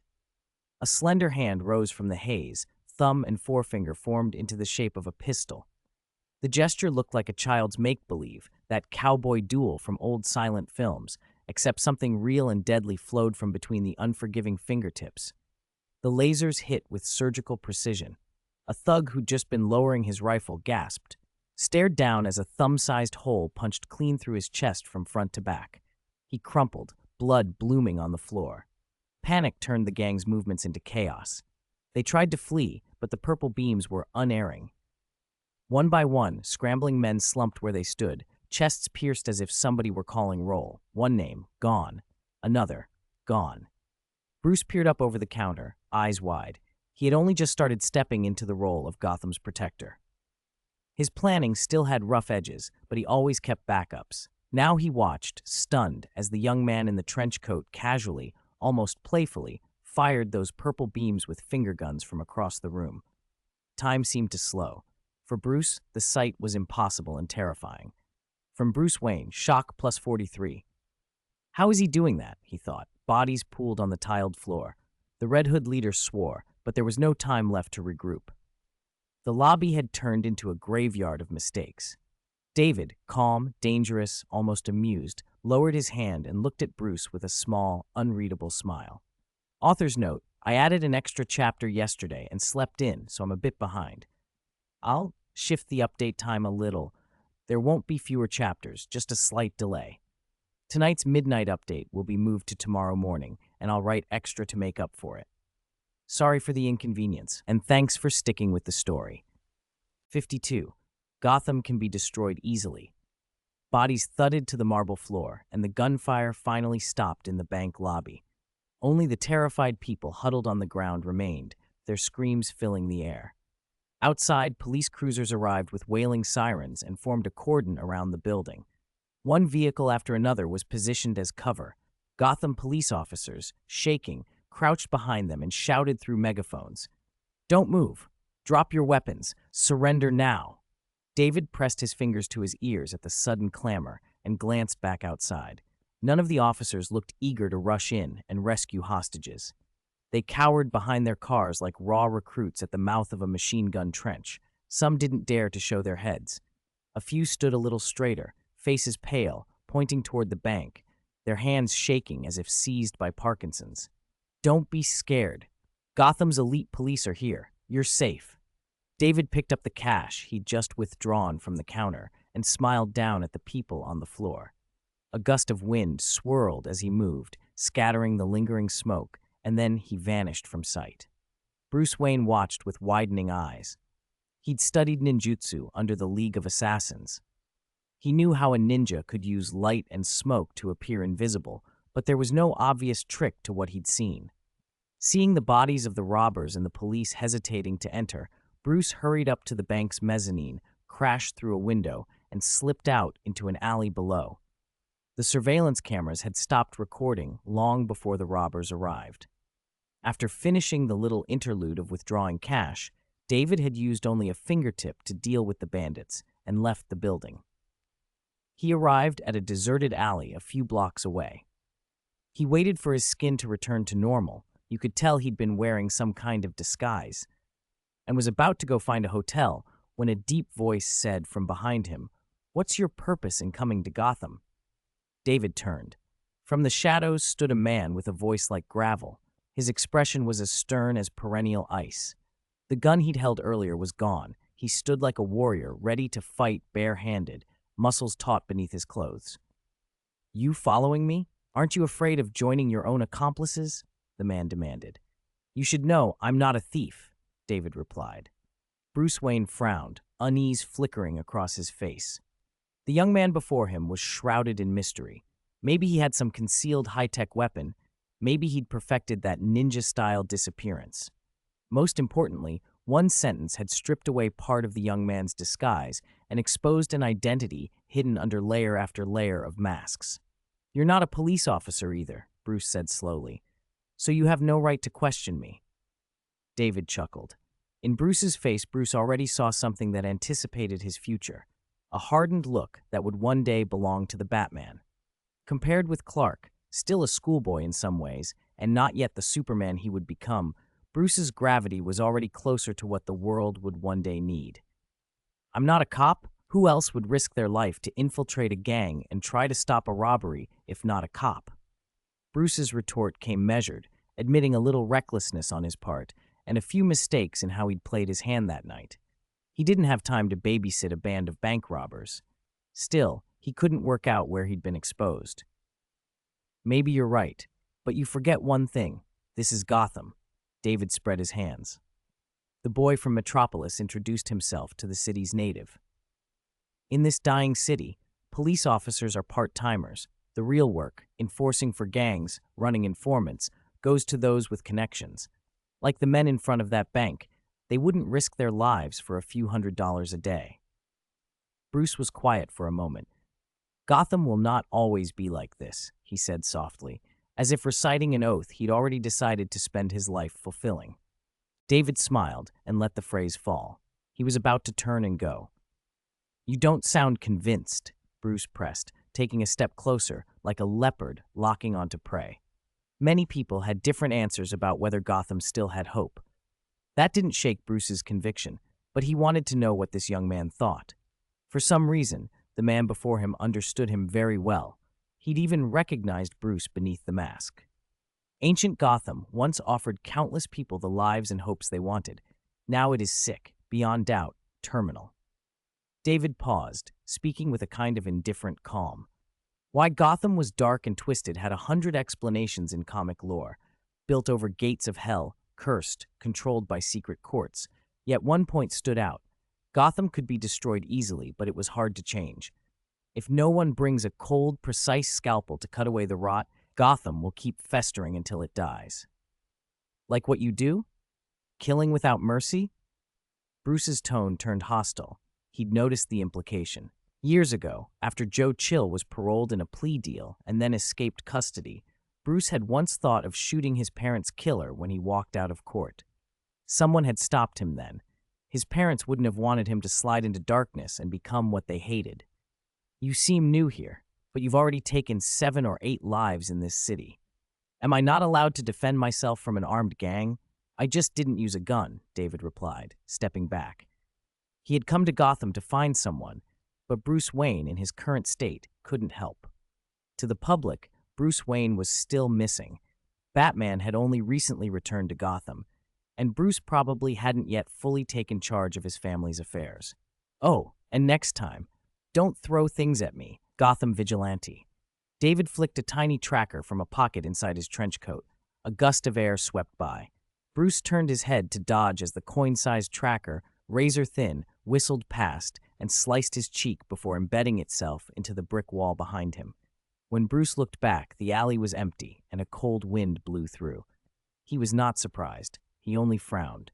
"Master Bruce?" someone called. A dark motorcycle rolled into an underground entrance, its thick tires built to take bullets, its silhouette menacing. It eased to a stop in front of a bunker. The rider tore the tattered human skin mask from his face, revealing a young, grave face beneath, eyes hard with resolve. "It's me," he said. Alfred's voice came from the doorway, tired, worried, helpless. "I saw the news. You had another dangerous day, Master." "It's not over yet, Alfred." The young man answered as he dismounted and hung the red rose from his lapel like some polite gesture. His fingers teased out a tiny black dot hidden in the Bloom's pistol. "I'm afraid, but to be honest, operating a supercomputer was never part of our training," Alfred muttered. The bunker door eased open after a moment. "It's all right, Alfred. I've still got time." Inside the Batcave, Bruce connected the miniature camera to a massive monitor. The bank robbery replayed in full. The footage froze, and the image of a young face filled the screen. Light from the monitor played across the son of Wayne's features. Bruce stared at that face, lips moving as he pressed the search key. "Now, let me see who you are." 53. Stealing is not a good habit. A bird of prey had flown into the gloomy forest they called Gotham. Bruce Wayne wanted to know who or what had come. He punched a key. The screen flashed bright red. No data. Bruce frowned at the 100-inch monitor. No criminal record, no driver's license, no purchase history, no immigration records. "Either this person has lived in some primeval wilderness since birth," Alfred said dryly, "or that face is a forgery." On a rain-darkened street in Gotham, David lifted his umbrella and touched his face. He had seen the tiny pinhole camera on Batman's chest, but had paid it no mind. The face he wore was genuine, but subtly altered from the original. "Human faces are controlled by about 40 muscles," he murmured to himself. "Some are for expression, some for chewing. Muscles, blood vessels, nerves, cartilage, and bone interlock. Skin lies over all of it. Most people can only control a small subset. A talented performer can tighten certain features and suggest a different face, but full control of every muscle is impossible for an ordinary person." He wasn't ordinary. He wasn't entirely of Earth either. The eternal derived mutations in his body let him isolate and command each muscle with surgical precision. He'd trained those muscles for combat and strength. He could also reconfigure his features. Thanos never used that trick, David thought. First, Dark Lords don't hide. If they wanted to, they'd use sorcery or tech. And besides, you can't exactly hide a 2 or 3 meter tall purple head. He glanced up at the high-voltage lines overhead and thought of Avery, the man who had come to Gotham. If Avery had weakened Clark Kent, David didn't believe Clark would have lost his powers so easily. Kryptonian abilities sprang from his genes and from who he was. Maybe the accident could be replayed. Kryptonite plus a powerful electric current might restore what was lost. If not, they could try luring lightning on a stormy night. First, though, he had to find Avery in the city and bring him in. He should also recruit 2 local informants to pick up the latest gossip. A hurried collision ahead distracted him. A figure bumped a woman carrying designer bags. "Sorry," the girl cried, then wheeled and vanished around the corner. The woman swore, checked her hands, and found her sapphire ring missing. David raised an eyebrow. A pickpocket who could filch a ring in the space of a passing touch was no common street thief. Such operators usually had fences and contacts, exactly the kind of people who made good local informants. He filed the girl away as a candidate. Back beneath the manor, in the cave under Wayne Manor, Alfred approached, carrying a silver tray with a glass of iced coffee. His hair was graying, his suit immaculate, his hands steady with the year's discipline. "You remember," Alfred reminded gently, "that above this cave is Wayne Manor." "Of course I remember, Alfred." Bruce accepted the coffee, but his attention never left the console. "How could I forget? You've barely left the Bats for weeks," Alfred said. "You've only gone up to the manor a handful of times since you returned." "I have a lot to do," Bruce said warily. "Important things." Bruce had been combing bank withdrawal logs from Gotham National, trying to find a trail. The card used for one recent withdrawal belonged to a subordinate of a now-deceased small-time gang leader. The leader had been dead more than a year. Bruce opened the coroner's file. The body was found in the gang's safe house. The neck was broken. Around the same period, a dozen gang members were found dead. Several had suffered severe brain trauma. Hyena Gang? Bruce muttered. A few survivors went vegetative. Across Gotham, dozens of gang members died of severe brain trauma. 7 or 8 cases left the victims permanently brain damaged. The trail ended there. The clues had run cold. "I know you're frustrated, Master Wayne," Alfred said, "but you're pushing yourself too hard. I worry." Bruce rubbed his temples. "I've been through near-death trials, through training that would break most people. I thought I was ready, but I still lack things, skills that technology can't replace. Infiltration, sabotage, assassination, blending in, investigation. These are different worlds," Bruce said. He stood and moved over to his bench, polishing a batarang. Sparks flashed across the metal and reflected in his eyes. "I have the best tech, the best weapons, but I need to be more precise. Stronger, faster, like a bat in the night.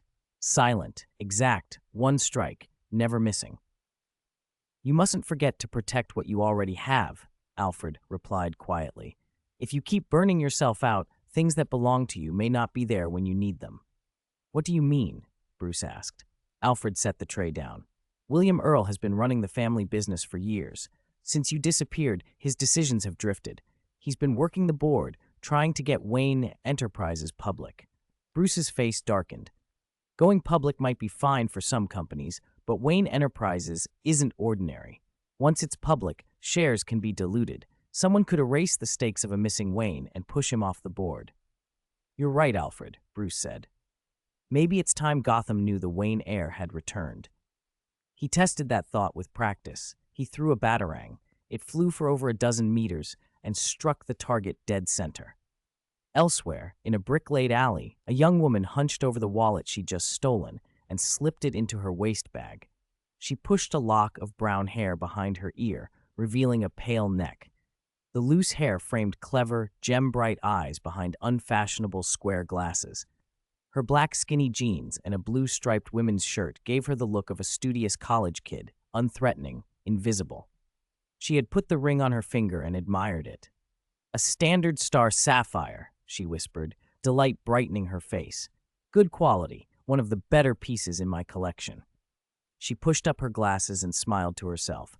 Today had been lucky. She'd found a sapphire ring just walking the streets. Stealing is not a good habit. The voice was young and magnetic, coming from directly behind her.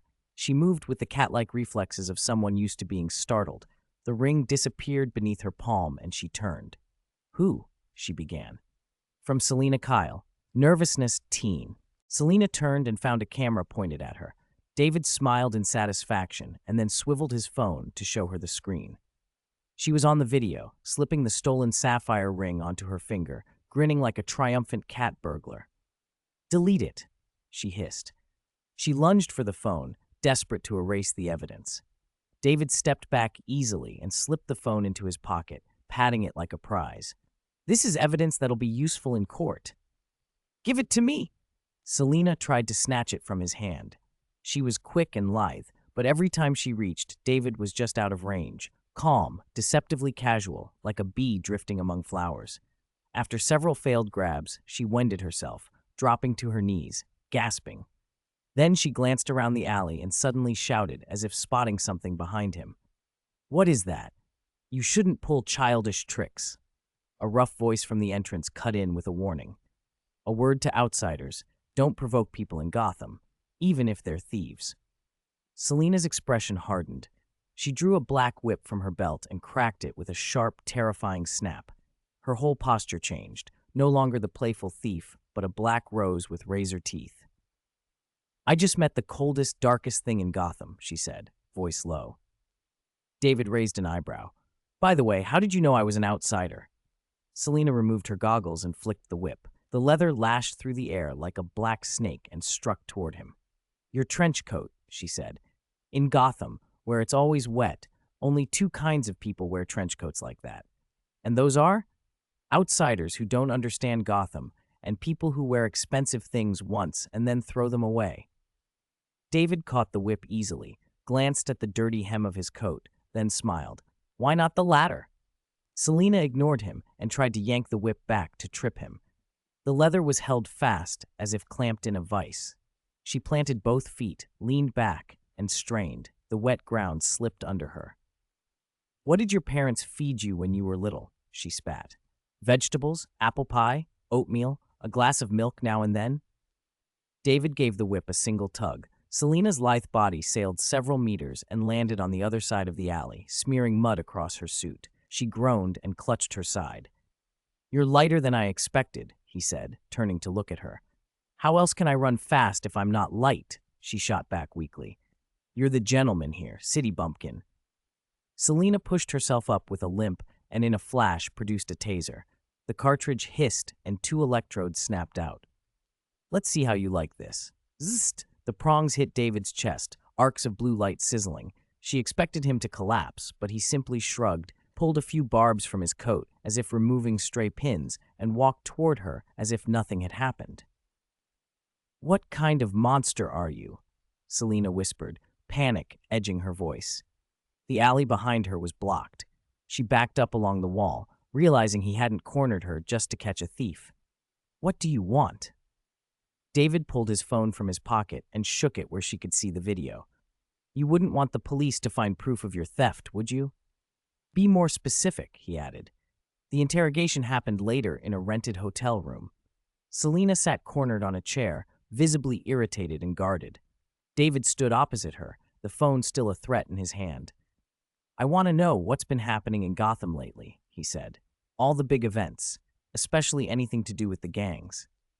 He made it clear why. Avery had come to Gotham. From what David had been told, Avery wasn't here to relax or play the local big shot. He wanted control. He discovered a weakness in his power and planned to eliminate it. He intended to recruit people, then return to his small town and root out anything that could stop him. That would include anything resembling alien meteors or anything else he decided was a threat. This place has more gangs than there are hotels with hot water, David said. Start with the names and their recent movements, anything odd. Selina toyed gloomily with the dead taser. Who are the biggest players? She asked. Black Mask, David said. Carmine Falcone, Penguin, he added after a moment's thought. Selina counted off the names on her fingers. Okay, just those. Tell me their recent activity. Anything strange.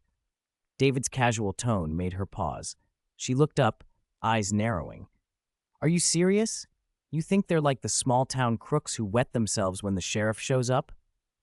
In Gotham, she said silently and then aloud, those names meant something heavier than fear. Each of those men could shake the city with a stomp. They were ruthless, cold-hearted predators who devoured people without chewing. Better to anger a mayor than cross one of them.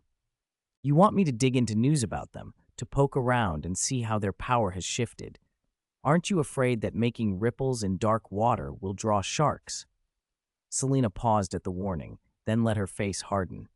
And aren't you overestimating a thief? She stole things. That was her business. This man was asking her to prod a tiger's behind, not far from handing her a gun and asking her to shoot the president. If anything, assassinating the president might have been the simpler option. David, immaculately dressed in a sharp black suit, turned away from the rain-streaked street below and smiled at the Catwoman lounging on the sofa. I believe you can do it. You're not an ordinary thief. Gotham had too many notorious gang leaders. Getting concrete intel was faster than chasing down suspects one by one. Selina's reply was immediate and flat. Absolutely not. When death mattered, her refusal was ironclad. Get the attention of those people and you'll be eaten until there's nothing left. That's worse than being caught by the cops. At worst, a few years inside. A few years? David raised an eyebrow, his voice cool and derisive. Don't downplay your haul. I bet what you've stolen is worth 100 years. Selina's targets weren't just diamonds. She lifted artifacts, priceless relics. Still, she said, being alive is better than being dead. She'd had enough of threats. After she learned David's purpose, she was more annoyed than frightened and made as if to leave. A price, then. She'd name one and be done. I'm not interested in money, David said. Selina's hand reached for the doorknob. Then, wham! A small coin, flicked like a shotgun pellet, smashed the brass-wrapped knob into pieces. What was that? She spun, cat-quick, into a fighting stance, eyes narrowing. Did you do that with your hand? David let his hand fall back, the coin between his fingers. Selina stared, baffled. You don't want money, and you probably have more jewelry than anyone. but there are things you haven't seen." He smiled like he was sharing a secret. "Out where I come from, there's a cave where escaped slaves hid generations ago. They planted an herb they brought from Africa called heart-shaped grass. Eat it, and your body, strength, and speed can reach the limits of human capability." Heart-shaped grass. Selena repeated, skeptical. The claim sounded fantastical, but she was a thief. The art of picking a mark meant knowing who could be taken and who couldn't. David's quiet certainty, plus the fact that his own strength didn't seem ordinary, made her listen. If he was lying, she could handle it. If not, well, the possibility explained things. "So you want information, and in return you give me heart-shaped grass?" she asked, half convinced, half wary. "Are you going dirt biking again this time?" On the 13th basement level of Wayne Tower, Lucius Fox, head of the company's R&D and application department, smiled when he saw the man who had just made headline news. "I saw your headline. Bruce Wayne, missing for years, appears at Wayne Group's executive meeting." The old man's tone was warm. Bruce gave a faint smile. That morning, when William Earl had convened the board to discuss the IPO, Bruce had simply shown up and disrupted the meeting. Several directors who had been ready to sign on now said they needed time to reconsider. "Seems Gotham hasn't forgotten me," he said, more to himself than to Lucius. After the day he almost shot Joe Chill, who had been released on parole, and nearly fell apart, he'd left Gotham and kept a low profile for 6 years. He'd traveled, studied, trained. "Your family helped build this city's prosperity," Lucius added, eyes on the younger man with something like fondness and sorrow. "They won't forget you." "Mr. Fox," Bruce said, cutting to the point, "are there any garments that can block laser weapons?" Lucius raised an eyebrow. "What's the occasion this time? Mountain climbing, cave exploring, base jumping?" he teased. Bruce's friends knew all the usual excuses he used when borrowing Lucius's gadgets. Bruce hesitated. The truth was private. Lucius waved it off with a knowing grin. "If you don't want to say, that's fine. At least I don't have to lie." He pulled a cloth from a box on the bench and revealed a pair of black gauntlets. Semi-finished, energy-absorbing gauntlets, superconducting composite, as light as carbon fiber. They can deflect knives and blades.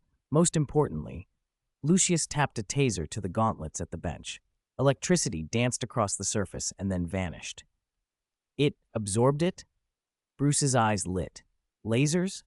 "As long as it's energy," Lucius said, but his face grew serious. "There's a catch.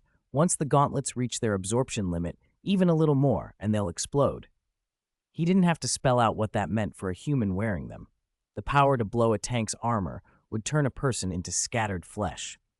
"So it's unfinished," Bruce concluded, frowning. Lucius shrugged. "First, ordinary people don't need to face stormtrooper fire. Second," he sighed and motioned to the empty space around them. "The Wayne Group's R&D is more or less a name now. Earl thinks the company's foundations will last another decade without big investment in technology. Why spend when profiteering elsewhere is easier?" Bruce's expression hardened. "Like making AK-47s and selling them for decades," Lucius nodded. "Weapons used to be a small part of Wayne Group's business. A few years ago, the focus shifted. Now arms make up most of the profits." Bruce clenched his jaw. He'd seen war up close. He knew the cost. How could they allow that in Wayne's name? Lucius's face turned grave. "There's something else you should know. Over the past few days, the Wayne Group lost a major piece of military technology." 56. The news is in hand. "That's a large weapon for war, a microwave emitter," Lucius said. "It can throw out microwaves, heating and evaporating an enemy's water supply from a distance." Lucius had been confined to the mansion's basement for years. William Earl had mostly ignored him, until a few days ago, when the Earl suddenly sent someone to fetch detailed information about the emitter. "Water supply?" Bruce prompted. "Losing it might not sound devastating at first." Lucius replied, "But whoever stole it must have a major objective. Dozens of people were already killed trying to take it." "All the crew on the freighter transporting the emitter were dead?" Bruce asked. "Every one of them. The bodies are missing, probably thrown overboard. At the scene they found this." Lucius pulled a photo from his jacket, a blood-stained ninja shuriken embedded in the ship's bulkhead. Bruce's pupils tightened around the metal. "You know this?" Lucius watched him with a complicated expression. I'll see to it that someone looks into this." Bruce did not deny it. He knew the Shuriken well. It was a mark from the League of Shadows, the same brutal, ancient organization that had trained him, forged him through merciless exercises meant to harden the will. When the League later ordered him to kill a criminal as proof of his devotion and to lead the Shadows against Gotham, he revolted. He blew up their base. He had thought it over with explosives and finality.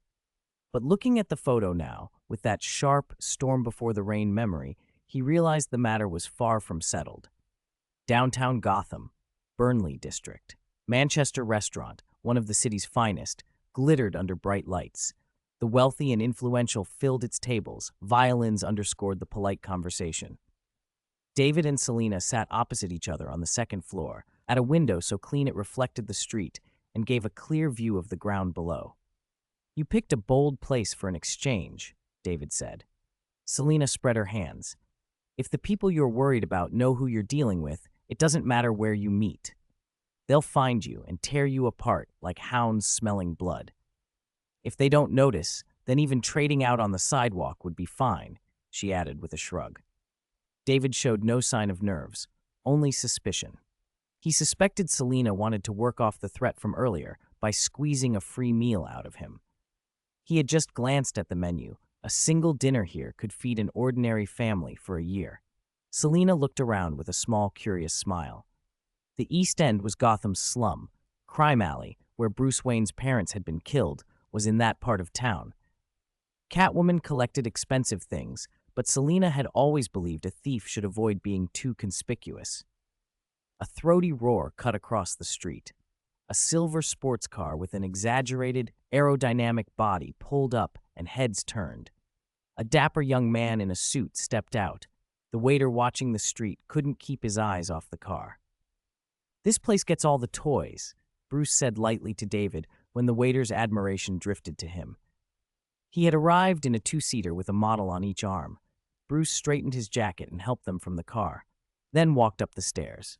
"Mr. Wayne," the table nearest the stairs chorused, fawning as he passed.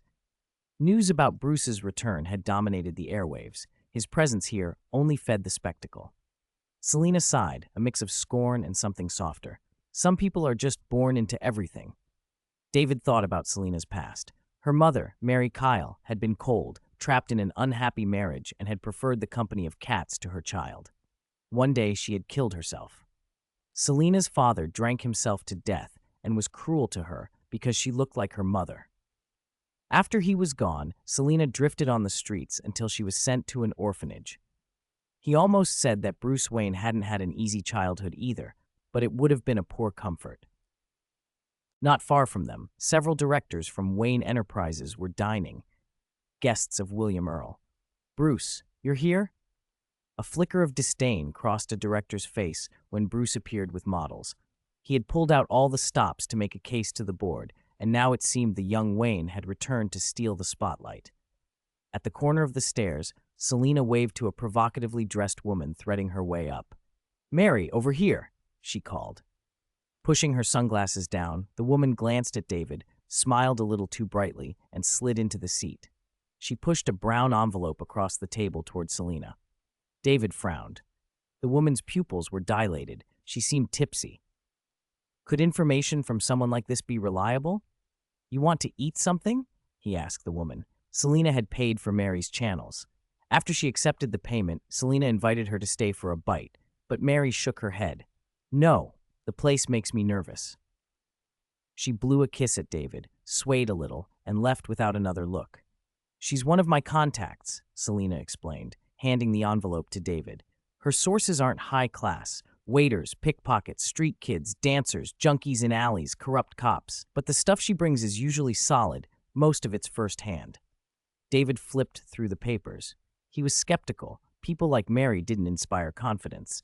But Selina's voice was steady. "Gotham's weird," she said. "Screeching police cars, broken glass, screams, the kind of laughter you only hear in alleys. There are too many reasons to be afraid. If you let fear rule you all the time, you don't get anything done." They ate in a corner by the window. Selina ate with the graceful, casual air of someone used to being watched. David quietly scanned the envelope's contents. He hadn't expected to see Bruce Wayne, but he had no interest in going over to greet him. Batman, whatever he was, wasn't someone to be mixed with lightly. Outside, the city went on. Polished cars, petty crimes, and the unseen currents that tied Gotham's rich and desperate together. Inside, a quiet transaction was already beginning to unfold. 57. What is he afraid of? Template fusion, 36%. Despite that progress indicator, David's work on fusing the template barely slowed. Bruce Wayne kept thinking about him, confused, suspicious, worried, constantly, from morning until night. One of Batman's defining traits was paranoia. Even with friends, if he suspected a threat or a chance they might lose control, he quietly prepared contingencies. What was notable was he held himself to the same ruthless standard. The plan he'd laid to prevent himself from losing control was extreme: have someone dig up his parents' graves and attack him when he was enraged and irrational. David thought, better deal with Avery quickly and get back to Smallville. Unlike Batman, David preferred to earn emotional points from Clark. Clark was more sentimental than Bruce, but easier to work with. Mary's message was terse. No photos, just text. Gang bosses like Falcone or Black Mask didn't make themselves easy targets for pictures. If someone could get a photo, there'd probably be a shootout. Carmine Falcone, the Roman, had apparently suffered a strange injury in the last few days. Bandages on his hands, a suit scarf wrapped around his neck, as if hiding bruises. David narrowed his eyes. No need to read further. Avery must have gone to the Roman. At a nearby restaurant, Bruce Wayne and his guests were dining and joking about the new vigilante in Gotham. That guy who dresses like a bat, his head's not right, someone sneered. He must have no real amusements in life, otherwise he wouldn't be bored enough to play cop. The manager, a small mustached man with a thin arrogance, approached. "Sir, please ask your companions to behave. The decorative pool is for looks, not swimming." Two models Bruce had brought had stripped down to their underwear and dove into the pool, splashing and giggling like mermaids, paying no heed to anyone's presence. The manager, affronted, started toward Bruce. "My apologies. My friends are a bit uninhibited," Bruce offered with a half-apologetic smile and reached for a checkbook. No amount of tipping will change decorum," the manager said. Bruce doodled zeros as if idle, then stood and, as if it were scrap, tucked a check with an obscene sum into the man's chest. "I'll buy this restaurant," he announced. "New rule, the pool can be used for swimming." Ignoring the stunned staff and diners, Bruce winked, dove into the water with the models, and let the playboy act play out. For once, he was deliberately loose. Then he saw the shadow. For an instant he froze, then the two models splashed water in his face. He wiped his eyes. The practiced grin came a fraction late. David, sitting at a table by the shore with Selina, who had finished her meal, rose to leave. "Bruce, you were so handsome tonight. Let's go buy a few more restaurants," one model gushed. Bruce gave a stiff nod. "Did you find your target?" Selina asked as they stepped outside. She was in a black dress, cool and composed. David nodded. As expected, Avery had gone after Carmine Falcone. Falcone, the Roman, was one of Gotham's most ruthless bosses. He'd built the Roman Empire, gang, and had ties to city councilors and high-ranking cops. People of his stature weren't usually attacked. Attack one and expect brutal, deadly retaliation. Yet Falcone was injured, with bruises on his neck, and the attacker hadn't killed him. That meant something. The assailant didn't fear his retaliation. "So, our deal's done?" Selina asked, meaning the Jinxing cow, heart-shaped grass, David had promised. "Next time I'm in Gotham, I'll bring it," David said. "Next time?"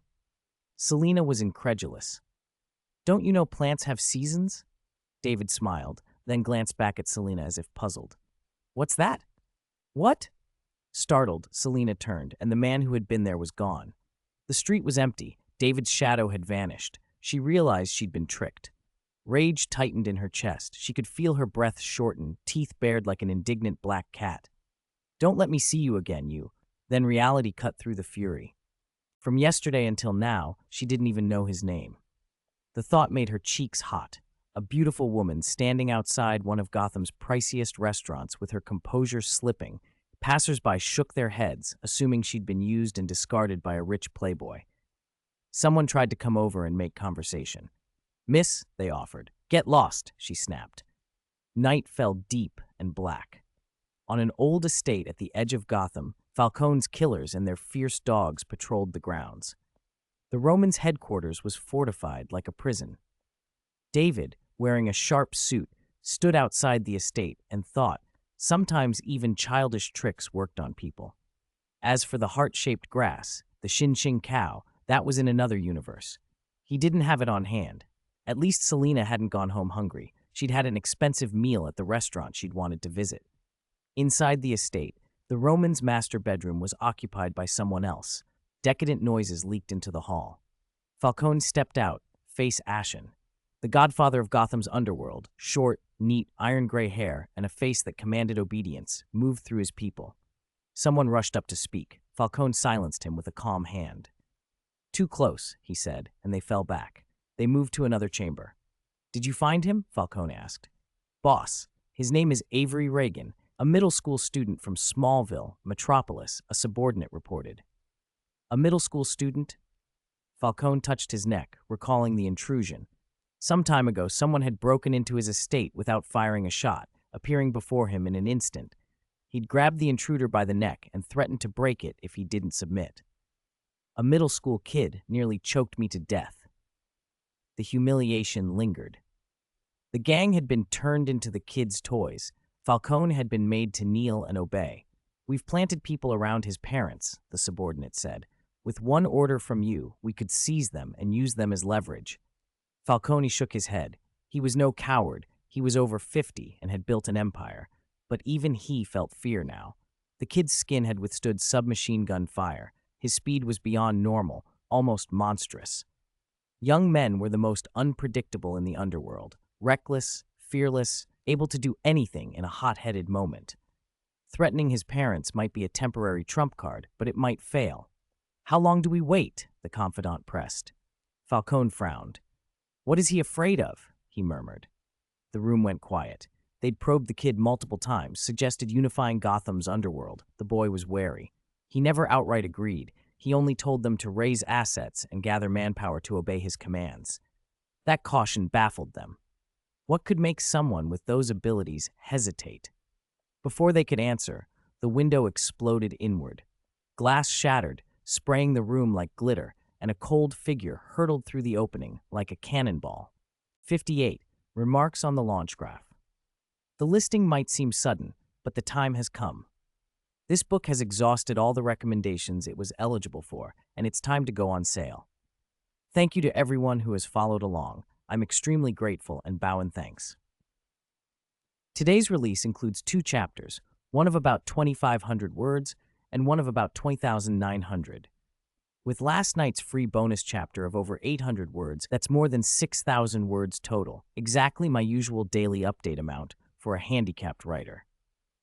After the launch, I guarantee at least 3 updates a day, sometimes 4. I hope you'll continue to follow the story. As for the usual sob story that comes with a launch, I don't want to dwell on it. Something truly devastating happened in my life this past month, but I instinctively refuse to use it for sympathy. I won't bring my misfortunes and troubles into your reading mood. I also know my skills aren't perfect, but I'll do my best to write well and stay on course. If any part sparks controversy, I'll correct it immediately. Finally, thank you to all the readers. Please subscribe. 59. He is there. Late at night, under the weak yellow glow of a street lamp, Jonathan drove his pickup along a suburban road, a thin crease of worry between his brows. A lot had happened in the last few days. His eldest son had suddenly lost his abilities, and his younger son had been hiding his powers for years. To chase Avery, Jonathan had left their small town for Gotham. Still, in the past 2 or 3 days, his younger son had kept the family in constant contact, which soothed him and his wife a little. "Just heard on the phone that David found Avery and should be back soon," he told himself, and the worry eased. Beep, beep, beep. A battered blue car behind him blasted its horn until Jonathan swore aloud. He frowned and turned the wheel to pull over. The horn kept screaming as if the driver's backside were on fire. Jonathan rolled down his window. "Hey, buddy, what's the rush?" he called, annoyed. The car didn't seem to hear him. In the driver's seat sat a disheveled, middle-aged man in a white lab coat, the sort of defeated scholar who'd been brilliant once and then forgotten. His hand trembled as he jabbed at his phone, laughing into it. Richard, I did it. I really did it. Ha ha! In the passenger seat, sealed in a glass jar, was a peculiar flower. It looked like a sunflower blown up to platter size, a yellow disc with a faint green glow around it. The man kept glancing at the jar, eyes shining as if he'd found the greatest discovery of the century. It's you. What time is it, Hamilton? I just finished dinner. You're calling at this hour? The voice on the other end sounded wary. Listen, I succeeded, well, halfway at least, but that's enough to restore my honor. Hamilton had once been a rising star in science. In his youth, he'd worked on a national team studying moon rocks from Apollo. People expected him to become a Nobel contender until he published a paper called On the Role of Meteorites in Gene Evolution and Mutation. It was speculative, unsupported, and the community branded him mad. Funding and honors dried up, and he retreated to the woods to keep working alone. I used a meteorite to make the genes of a local, what they used to call a devil flower, evolve. It used to require rare soil and was believed extinct. Now it grows in ordinary dirt. You have to see it. Help me issue a statement. Devil flower? That's not a good name, the man on the line said, more indulging than interested. Hamilton's excitement rushed into his voice. It doesn't matter. Do you understand what this means? I'm about to. A rock bounced up under the car and cursed his concentration. Driving with one hand, he lost his grip on the wheel. The car fishtailed toward the shoulder. No! The vehicle shot over an embankment, spun, and crashed upside down with a terrible screech. Jonathan's headlights cut through the dark and fell on the overturned car. For all the earlier rudeness, he felt no pleasure at another's calamity. He jumped out and ran over. He hauled the unconscious driver free from the mangled cabin and saw blood on the man's forehead. The jar lay shattered at his feet. The flower lay half spilled, its pot broken.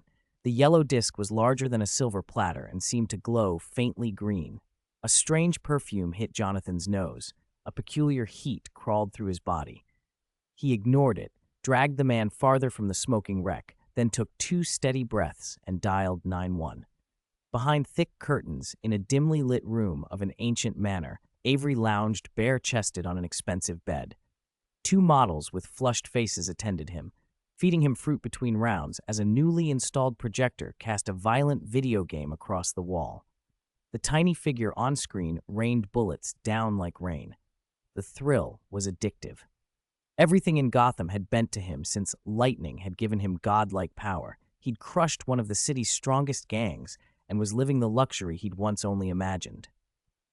But it wasn't enough. He mashed the controller buttons harder, eyes bright with hunger. The meteorites were the only weakness left to him. Until they were dealt with, something heavy sat in his chest. Falcone's funds and manpower are mostly secured, he murmured. He'd rounded up meteorites from the townsfolk, using persuasion and force where needed, and would scour and destroy whatever remained.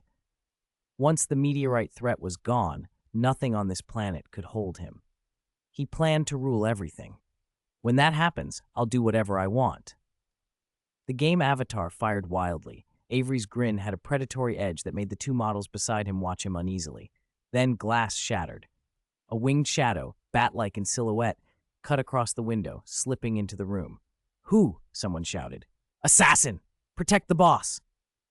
The sudden attack threw the suite into chaos. Hands fumbled for guns. Through a gap in the curtains, a single window in one of the manor's towers shone bright. Inside, a few men, far from ordinary henchmen, were in a heated, clandestine discussion. Outside, David had seen that single lit window. He didn't waste time on the guards. He wound his legs, released a kinetic burst from his feet, and launched himself like a human cannon, 70-80 meters through the night, and slammed into the room. Are you Carmine Falcone? He demanded as he hit the floor. Glass glittered in the air. People screamed. Falcone, shielded by hired muscle, tried to retreat toward the door. Several men shouted in disbelief at the speed of David's arrival. This is the 5th floor. How did he get in here? Shoot him! Kill him! Someone shouted. Submachine guns barked. Bullets peppered the room and struck David in a staccato rhythm. They tore at the air but did not shred his clothes. Their kinetic energy vanished as if hitting a soft barrier. The rounds fell harmlessly to the floor. David's gaze fixed on Falcone. Calm and cold, he flipped a heavy mahogany desk like a frisbee. The 100-pound wood table sailed 7 meters, slammed into two men at the doorway, and pinned them under its bulk. The room went silent for an instant, faces frozen in shock. "You haven't answered my question," David said, his voice low and lethal, an aura about him that made everyone feel small. Falcone's bravado crumpled into practiced deference.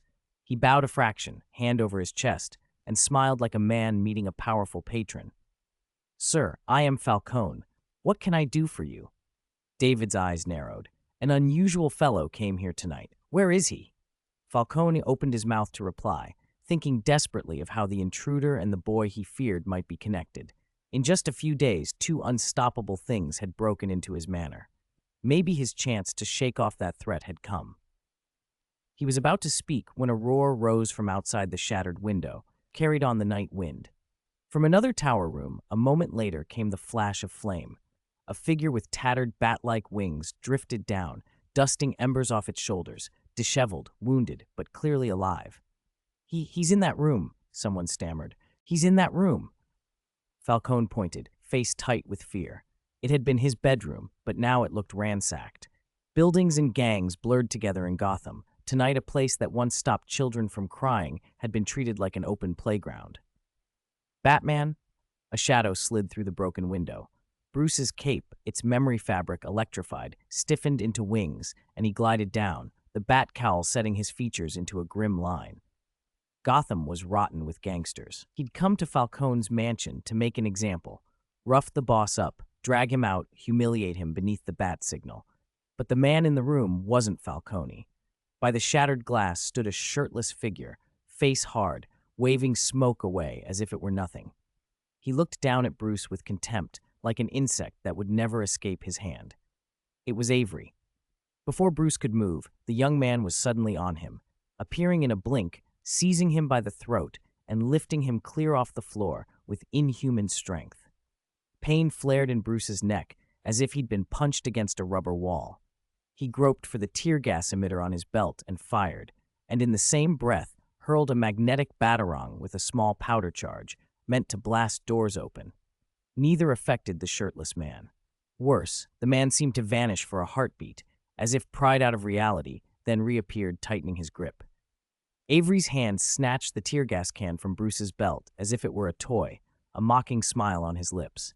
Then from above, a heavy figure fell, smashed through the railing, down 5 flights, and landed in a cloud of dust like he'd been dropped from the sky. The flagstones cracked beneath him, and debris scattered everywhere. Both Bruce and Avery stared. A tall, lean man stood where the dust settled, unhurt. Muscles clung to him, but there were no marks from the fall.